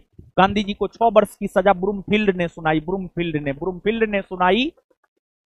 और गांधी जी को फिर जेल में बंद कर दिया गया, लेकिन स्वास्थ्य संबंधी कारणों से 1924 ईस्वी में ही गांधी जी को जेल से रिहा कर दिया गया। 6 वर्ष के जगह गांधी जी मात्र 2 वर्ष जो है आपको जेल में रहे और फिर गांधी जी को जो है जेल से रिहा कर दिया गया था। तो अब देखिएगा बाबू, गांधी जी की गिरफ्तारी हुई थी 10 मार्च 1922। 10 मार्च 1922 को हुई थी। तो इसका उत्तर हो जाएगा 1, 2, 3 और 4, यही क्रम सही है। फरवरी 1922 में पुलिस चौकी में आग लगाने से संबंधित चोरी चौरा किस राज्य में है? उत्तर प्रदेश के गोरखपुर में है। निम्न में से किसने असहयोग आंदोलन के दौरान अपनी वकालत छोड़ दी थी? असहयोग आंदोलन के दौरान चितरंजन दास ने अपनी वकालत छोड़ दी थी। नगरों में असहयोग आंदोलन के संबंध में निम्नलिखित में से कौन से कथन सही नहीं है? कौन से कथन सही नहीं है मतलब कौन से कथन गलत है? कौन से कथन गलत है? आंदोलन में केवल उच्च जातियों और अमीरों ने भाग लिया था, नहीं, गलत है ये। असहयोग आंदोलन में सिर्फ उच्च जाति नहीं, हर जाति के लोग भाग लिए थे और सिर्फ अमीरों ने नहीं बल्कि गरीबों ने भी भाग लिया था। शहर के लोग हो गए, गांव के लोग हो गए, हर क्षेत्र के लोगों ने असहयोग आंदोलन में भाग लिया था। मद्रास की जस्टिस पार्टी द्वारा भी काउंसिल के चुनावों का बहिष्कार किया गया था, नहीं। मद्रास की जस्टिस पार्टी ने काउंसिल के चुनाव में भाग लिया और कुछ सीट भी यह पार्टी जीता था। हजारों छात्रों ने सरकारी नियंत्रण वाले स्कूल को छोड़ दिया। प्रधानाध्यापकों और शिक्षकों ने इस्तीफा दे दिया और वकीलों ने अपनी प्रैक्टिस छोड़ दी थी, ये सही है। तो कौन कौन सा गलत है? केवल 1 और 2 गलत है। भारतीय स्वतंत्रता संग्राम के बारे में कौन सा कथन सही नहीं है? कौन सा कथन सही नहीं है मतलब कौन सा कथन गलत है? वर्ष 1921 में महात्मा गांधी को गिरफ्तार कर लिया गया था, नहीं बाबू। वर्ष 1921 में महात्मा गांधी को गिरफ्तार नहीं किया गया था, बल्कि 10 मार्च 1922 को महात्मा गांधी को गिरफ्तार किया गया था। 1921 नहीं बल्कि 1922। तो यही गलत है, यही इसका उत्तर हो जाएगा, बाद बाकी सही है। बिहार के किस वकील ने असहयोग आंदोलन के समय अपनी लाभप्रद वकालत छोड़ दी थी? राजेंद्र प्रसाद ने छोड़ दिया था, राजेंद्र प्रसाद। 1923 से 28 के काल में भारतीय राजनीति में क्रांतिकारी गतिविधियों की पुनरावृत्ति का कारण था गांधी जी द्वारा असहयोग आंदोलन का स्थगन। अब आगे आ जाइए बाबू, स्वराज पार्टी का गठन। अब जो है आगे स्वराज पार्टी से संबंधित है, तो इसको भी हम लोग थोड़ा देखते हैं। देखिए बाबू, ध्यान दीजिएगा, आपको जो है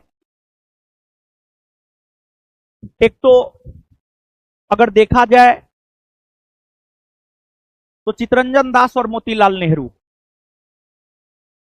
दोनों असहयोग आंदोलन प्रारंभ करने के भी विरोधी थे, लेकिन महात्मा गांधी ने इन दोनों को मना लिया। फिर ये लोग समर्थन में आ गए, लेकिन आगे चलकर जब असहयोग आंदोलन स्थगित हो गया तो फिर सी.आर. दास और मोतीलाल नेहरू ने गांधी जी का विरोध किया। और फिर आगे चलकर दिसंबर 1922 में कांग्रेस का वार्षिक अधिवेशन गया में हुआ। गया में हो रहे वार्षिक अधिवेशन की अध्यक्षता सी.आर. दास ने किया, चितरंजन दास ने किया। चितरंजन दास उस अधिवेशन में यह प्रस्ताव पारित करवाना चाहते थे कि कांग्रेस 1923 के केंद्रीय विधानसभा के चुनाव में भाग ले और सिस्टम के भीतर घुसकर सिस्टम का विरोध करे। यह प्रस्ताव सी.आर. दास पारित करवाना चाहते थे 1922 के गया के वार्षिक अधिवेशन में, लेकिन सी.आर. दास इस प्रस्ताव को पारित नहीं करवा सके। और जब सी.आर. दास इस प्रस्ताव को पारित नहीं करवा सके, जब सी.आर. दास इस प्रस्ताव को पारित नहीं करवा सके, जब सी.आर. दास इस प्रस्ताव को पारित नहीं करवा सके, तो फिर आगे चलकर अगर देखा जाए बाबू, तो आगे चलकर जो है आपको हुआ ये कि आगे चलकर हुआ ये कि सी.आर. दास ने कांग्रेस के अध्यक्ष पद से त्यागपत्र दे दिया और सी.आर. दास और मोतीलाल नेहरू ने मिलकर इलाहाबाद में 1 जनवरी 1923 को कांग्रेस के भीतर ही एक अलग से दल स्थापित किया जिसे स्वराज दल कहा जाता है। यानी स्वराज दल की स्थापना इलाहाबाद में 1 जनवरी 1923 को सी.आर. दास और मोतीलाल नेहरू के द्वारा किया गया। इस स्वराज पार्टी के प्रथम अध्यक्ष सी.आर. दास को बनाया गया और स्वराज पार्टी का प्रथम महासचिव मोतीलाल नेहरू को बनाया गया। स्वराज पार्टी 1923 के केंद्रीय विधानसभा के चुनाव में भाग लेने को लेकर आतुर थी।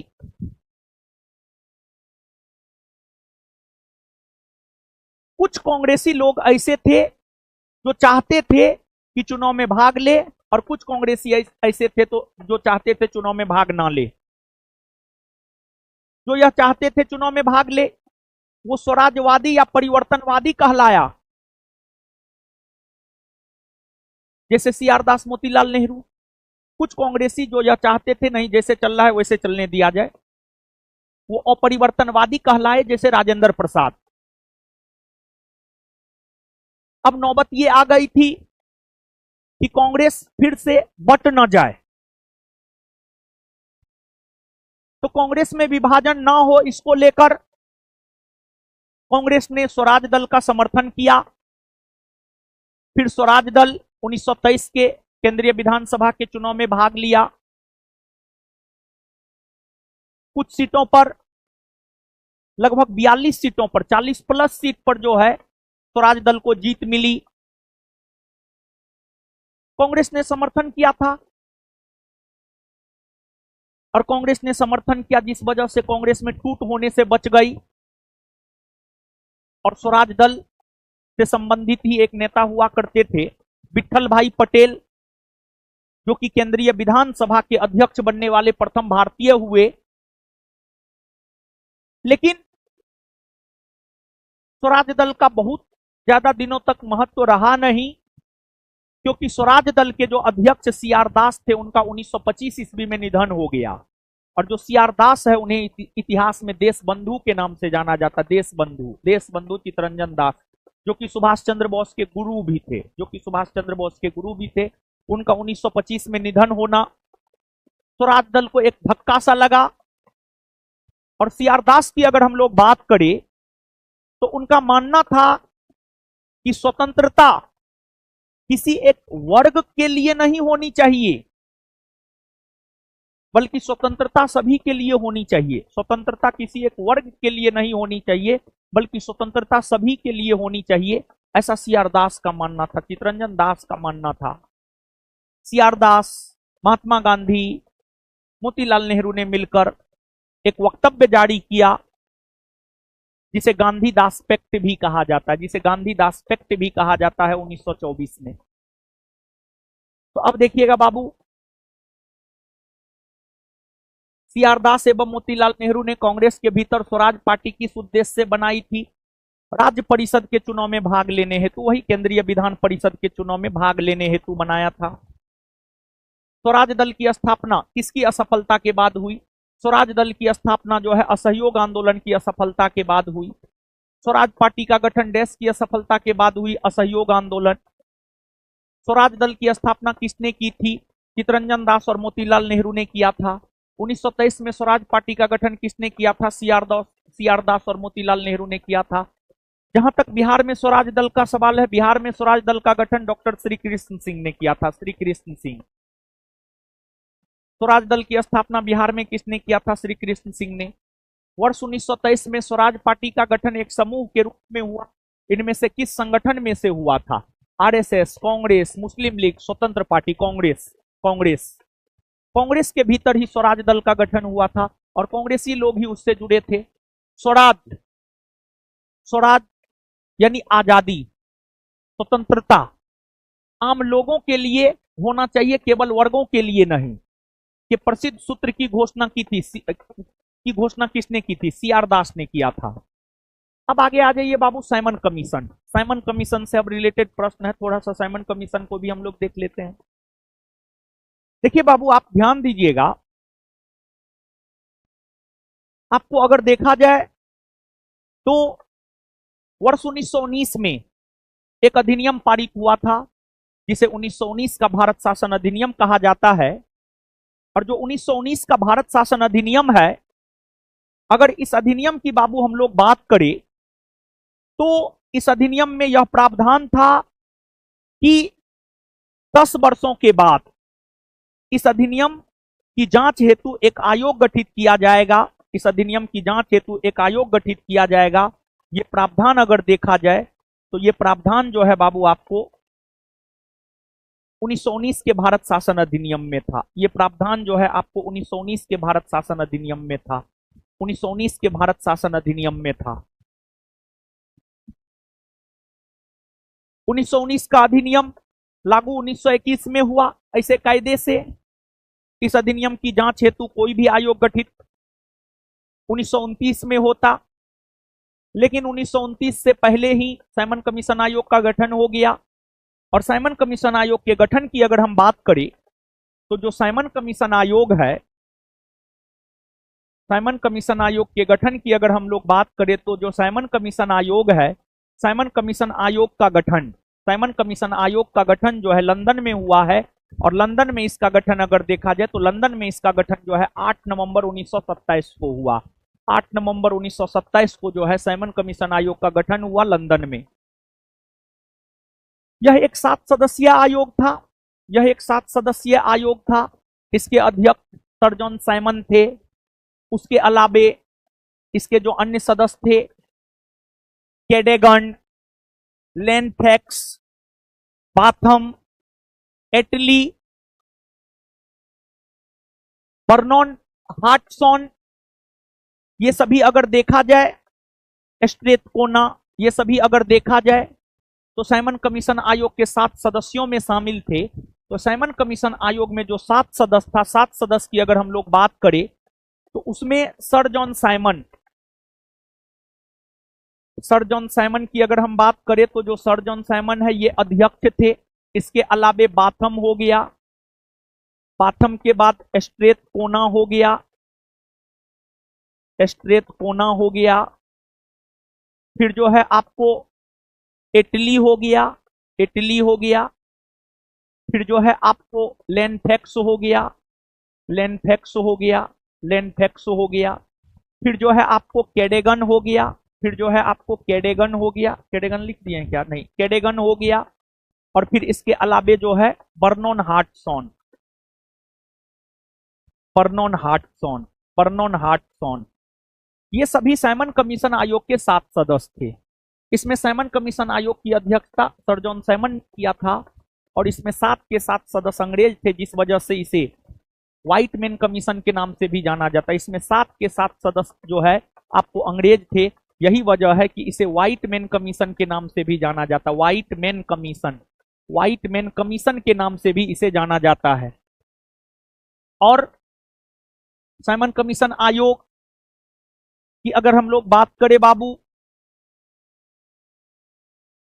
तो इस आयोग का जब गठन हुआ था तो भारतीय वायसराय इरविन थे। इरविन के कार्यकाल को याद कीजिए, लॉर्ड इरविन, 1926 से 1931।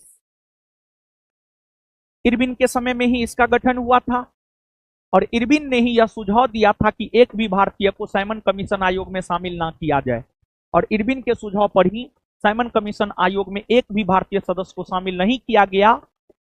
और साइमन कमीशन आयोग में एक भी भारतीय सदस्य नहीं थे, जिस वजह से साइमन कमीशन आयोग का विरोध किया गया। साइमन कमीशन आयोग में एक भी भारतीय सदस्य नहीं थे, जिस वजह से साइमन कमीशन आयोग का विरोध किया गया। साइमन कमीशन आयोग का विरोध किया गया। साइमन कमीशन आयोग का विरोध किया गया। लेकिन इसके बावजूद साइमन कमीशन आयोग का भारत आगमन हुआ। और आप याद रखिएगा, इसके विरोध का कारण अगर देखा जाए तो इसके विरोध का कारण यह था, इसमें एक भी भारतीय सदस्य नहीं था। इसी वजह से इसका विरोध किया गया, इसी वजह से इसका विरोध किया गया। अब देखिएगा बाबू, अगर देखा जाए बाबू, तो अब विरोध के बावजूद भी इसका भारत आगमन हुआ। इसका भारत आगमन जो है 3 फरवरी 1928 को हुआ। पूरे भारतवर्ष में इसका विरोध हुआ, पूरे भारतवर्ष में इसका विरोध हुआ, पूरे भारतवर्ष में इसका विरोध हुआ।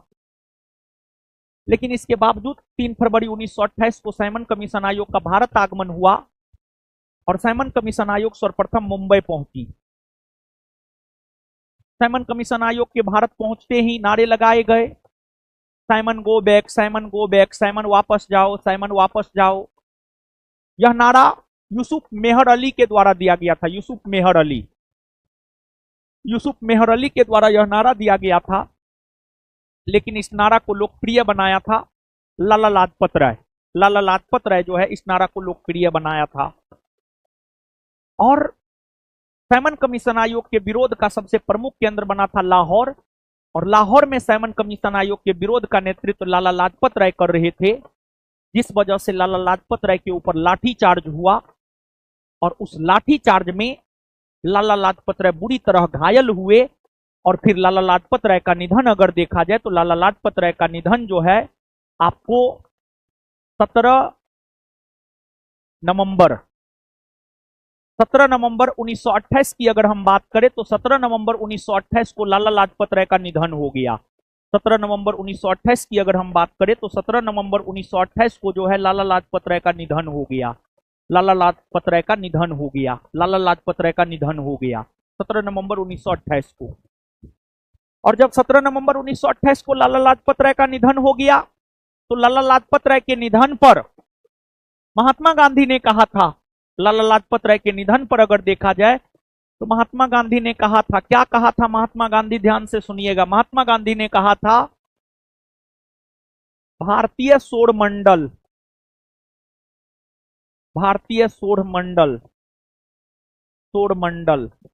से एक और सितारा डूब गया। एक और सितारा डूब गया। एक और सितारा डूब गया। एक और सितारा डूब गया। यह बात लाला लाजपत राय के निधन पर महात्मा गांधी ने कहा था। महात्मा गांधी ने लाला लाजपत राय के निधन पर यह कहा था कि भारतीय सौरमंडल का एक और सितारा डूब गया। लाला लाजपत राय की हत्या का पता जब भगत सिंह को लगा तो भगत सिंह ने हिंदुस्तान सोशलिस्ट रिपब्लिकन एसोसिएशन नामक क्रांतिकारी संगठन के नेतृत्व में लाला लाजपत राय की हत्या का बदला लेने को लेकर प्लान तैयार किया और उनके हत्यारा को भगत सिंह मार गिराए। और उसी संदर्भ में भगत सिंह तथा उनके साथियों के ऊपर जो केस चलाया गया है उस केस को इतिहास में लाहौर षड्यंत्र केस कहा जाता है। और लाहौर षड्यंत्र केस के तहत ही 23 मार्च 1931 को भगत सिंह को फांसी की सजा दी गई थी। भगत सिंह को फांसी की सजा दी गई थी। और जहां तक बाबू आपको साइमन कमीशन आयोग का सवाल है, साइमन कमीशन आयोग का विरोध हुआ तो उस समय भारत सचिव पद पर आसीन थे लॉर्ड बर्केनहेड। लॉर्ड बर्केनहेड ने साइमन कमीशन आयोग के विरोध को देखते हुए साइमन कमीशन आयोग को काम करने से रोक दिया, भारतीयों को चुनौती दिया। भारतीयों ने उस चुनौती को स्वीकार किया और मोतीलाल नेहरू की अध्यक्षता में एक आयोग गठित हुआ जिसे नेहरू आयोग कहा गया। नेहरू आयोग ने जो रिपोर्ट दिया उसे नेहरू रिपोर्ट कहा गया।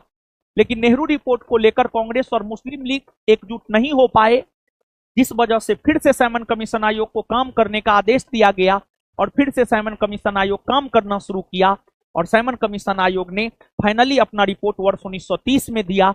और साइमन कमीशन आयोग की रिपोर्ट पर विचार विमर्श करने के लिए ही 1930 में प्रथम गोलमेज सम्मेलन, 1931 में द्वितीय गोलमेज सम्मेलन, 1932 में तृतीय गोलमेज सम्मेलन आयोजित हुए लंदन में। ये बाबू आपको साइमन कमीशन आयोग के बारे में हुआ। तो आप ये सब बात जो है याद रखिएगा। अब हम लोग आ जाते हैं क्वेश्चन पर। साइमन कमीशन पहली बार भारत आया। साइमन कमीशन भारत आया है वर्ष 1928 में। कब आया है भारत? वर्ष 1928 में। साइमन कमीशन के गठन की घोषणा की गई है। साइमन कमीशन के गठन की घोषणा की गई है। साइमन कमीशन के गठन की घोषणा की गई है। कोई नहीं उत्तर होगा। 8 नवंबर 1927। 8 नवंबर 1927। 8 नवंबर 1927 इसका उत्तर होगा। लगता है टाइपिंग मिस्टेक है, क्या हो? 1 मिनट रुकिए, देख लेने दीजिए हमको। लगता है टाइपिंग मिस्टेक है। हाँ, नहीं ठीक है। आंसर भी उपर्युक्त में से कोई नहीं दिया ही, कोई नहीं दिया है, सही बात है। आंसर भी उपर्युक्त में से कोई नहीं दिया है, एकदम सही बात। ठीक है। साइमन कमीशन को किसकी अध्यक्षता में नियुक्त किया गया था? सर जॉन साइमन की अध्यक्षता में नियुक्त किया गया था। आगे आ जाइए। कांग्रेस का लाहौर अधिवेशन और पूर्ण स्वराज का प्रस्ताव। कांग्रेस के 1929 के लाहौर अधिवेशन के बारे में नहीं बताए हैं, एकदम बताए हैं। जब कांग्रेस बता रहे थे तो वहां पर हम आपको बताए थे, हमने आपको ये बात बतलाया था कि कांग्रेस का वर्ष 1929 में लाहौर में वार्षिक अधिवेशन हुआ, जिसकी अध्यक्षता जवाहरलाल नेहरू ने किया था। और जवाहरलाल नेहरू ने इस अधिवेशन के दौरान ही कांग्रेस का लक्ष्य पूर्ण स्वराज को घोषित किया। और जवाहरलाल नेहरू ने यह भी घोषणा किया कि जब तक हमें पूरी की पूरी आजादी नहीं मिल जाती है, तब तक हम लोग 26 जनवरी को स्वाधीनता दिवस के रूप में मनाएंगे। और भारत ने अपना प्रथम स्वाधीनता दिवस 26 जनवरी 1930 को मनाया था। 26 जनवरी 1930 को मनाया था, 26 जनवरी 1930 को। तो यही सब बात है, ये सब तो हम आपको बताए ही थे। 504 पुनः याद रखिए, अब यह झंडा लहरा गया है, यह कभी झुकना नहीं चाहिए जब तक एक भी भारतीय पुरुष, महिला या बालक भारत में जीवित रहे। यह किसने कहा था? यह कहा था आपको लाहौर में जवाहरलाल नेहरू ने, लाहौर में कहा था जवाहरलाल नेहरू ने। पूर्ण स्वराज का प्रस्ताव लाहौर में कांग्रेस ने कब पारित किया है? 1929 में। भारतीय राष्ट्रीय कांग्रेस के किस अधिवेशन में पूर्ण स्वराज का सिद्धांत गृहीत हुआ था? लाहौर अधिवेशन 1929।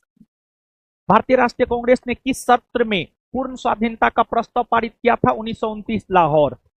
1929 में लाहौर में आयोजित भारतीय राष्ट्रीय कांग्रेस के अधिवेशन का अध्यक्ष कौन था? जवाहरलाल नेहरू। भारतीय राष्ट्रीय कांग्रेस द्वारा किस दिन को पूर्ण स्वराज दिवस घोषित किया गया था?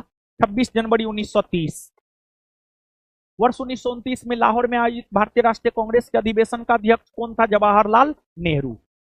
1929 के कांग्रेस अधिवेशन में पूर्ण स्वराज का पताका किसने उठाया था? तो पूर्ण स्वराज का पताका उठाया था पंडित जवाहरलाल नेहरू ने। अब आगे आ जाइए। अब आगे है बाबू आपको सविनय अवज्ञा आंदोलन। अब हम लोग सविनय अवज्ञा आंदोलन की चर्चा करेंगे, लेकिन अब ध्यान दीजिएगा, थोड़ा सा बात करते हैं फिर आगे। देखिए बाबू, सुबह मेरा 8 बजे से क्लास भी है, तो इस क्लास की वजह से सब सारा क्लास डिस्टर्ब हो जाता है। कोई भी क्लास डिस्टर्ब नहीं होना चाहिए, सब स्टूडेंट मेरे लिए एक समान है। तो देखिए आज थोड़ा सा टेक्निकल फॉल्ट भी शुरू में हुआ, लेकिन जो है फिर भी लगभग 2 घंटा के आसपास हम आपको क्लास करवाए हैं। कल इस प्रकार का फॉल्ट नहीं होना चाहिए। 10 से 12, 12:30 बजे तक जो है हम आपको कल भी क्लास करवा देंगे। अब एक दिन ही पूरा पढ़ ले और दूसरे दिन बीमार पड़ जाए तो ये भी सही नहीं है। बीच में जो आपका क्लास बंद हुआ था, गला एकदम बैठ गया था, मतलब आवाज ही नहीं निकल रहा था। सुबह में 8 बजे से लेकर रात में 9:30 बजे तक पढ़ाना, फिर 10, 10:30 बजे से जो है 3 बजे तक पढ़ाना, तो थोड़ा सा मतलब हम भी मशीन नहीं है यार, इंसान ही है। तो यही रीजन था कि बीच में 3-4 रोज जो है आपको बंद रह गया। लेकिन हाँ, 2-2 घंटा हम लेंगे तो हमको लगता है कि बंद नहीं होगा। इसको हम आगे भी कंटिन्यू करेंगे, कल भी हम क्लास लेंगे, जहां तक करवाए हैं इससे आगे करवाएंगे। लेकिन हाँ, थोड़ा सा और आप हमारी बात सुनिएगा। देखिए बाबू, आपको जो है ये 7वां लेक्चर है, इससे पहले 6ठा लेक्चर वीडियो फॉर्मेट में दिया गया है। बिहार के करंट का वीडियो है, आप अभी क्लास किए हैं, आप जो है अब जाकर के बिहार का करंट कर लीजिए। और जैसे बिहार का करंट हम आपको अपलोड करवाए हैं, वैसे ही हम आपको नेशनल और इंटरनेशनल करंट भी हम आपको अपलोड करवा देंगे। नेशनल इंटरनेशनल करंट भी हम आपको अपलोड करवा देंगे। और भी जितना हमसे बन पाएगा हम हमेशा प्रयासरत रहेंगे आपके बेहतरी के लिए। और जिस प्रकार बीपीएससी कैलेंडर जारी किया है, पहले अगर बीपीएससी की बात करेंगे तो पहले बीपीएससी भी जो है रेगुलर नहीं होता था, लेकिन आंदोलन और हुआ तो अब बीपीएससी प्रत्येक साल होता है। और फिर कैलेंडर भी जारी हो गया है, कब एग्जाम होगा सब निर्धारित हो गया है। लेकिन बीपीएससी के तर्ज पर जो है बिहार में अन्य परीक्षाओं का भी कैलेंडर जारी होना चाहिए, प्रत्येक वर्ष वैकेंसी आनी चाहिए। तो जो है आपको अभी बीपीएससी का एग्जाम है, फिर जो है आपको 7 तारीख को एग्जाम है, 10 तारीख को एग्जाम है, 13 तारीख को एग्जाम है। तो 13 तारीख के बाद जो है हम लोग बिहार दरोगा को लेकर, बिहार दरोगा का वैकेंसी लास्ट टाइम 2023 में आया था, 2023 के बाद 2025 जाने वाला है, अभी तक वैकेंसी नहीं आया है। तो गांधी जी का जो तौर तरीका है अहिंसा परमो धर्म, अहिंसात्मक मार्ग को अपनाते हुए हम लोग जो है 15 सितंबर को जो है हम लोग आंदोलन करेंगे।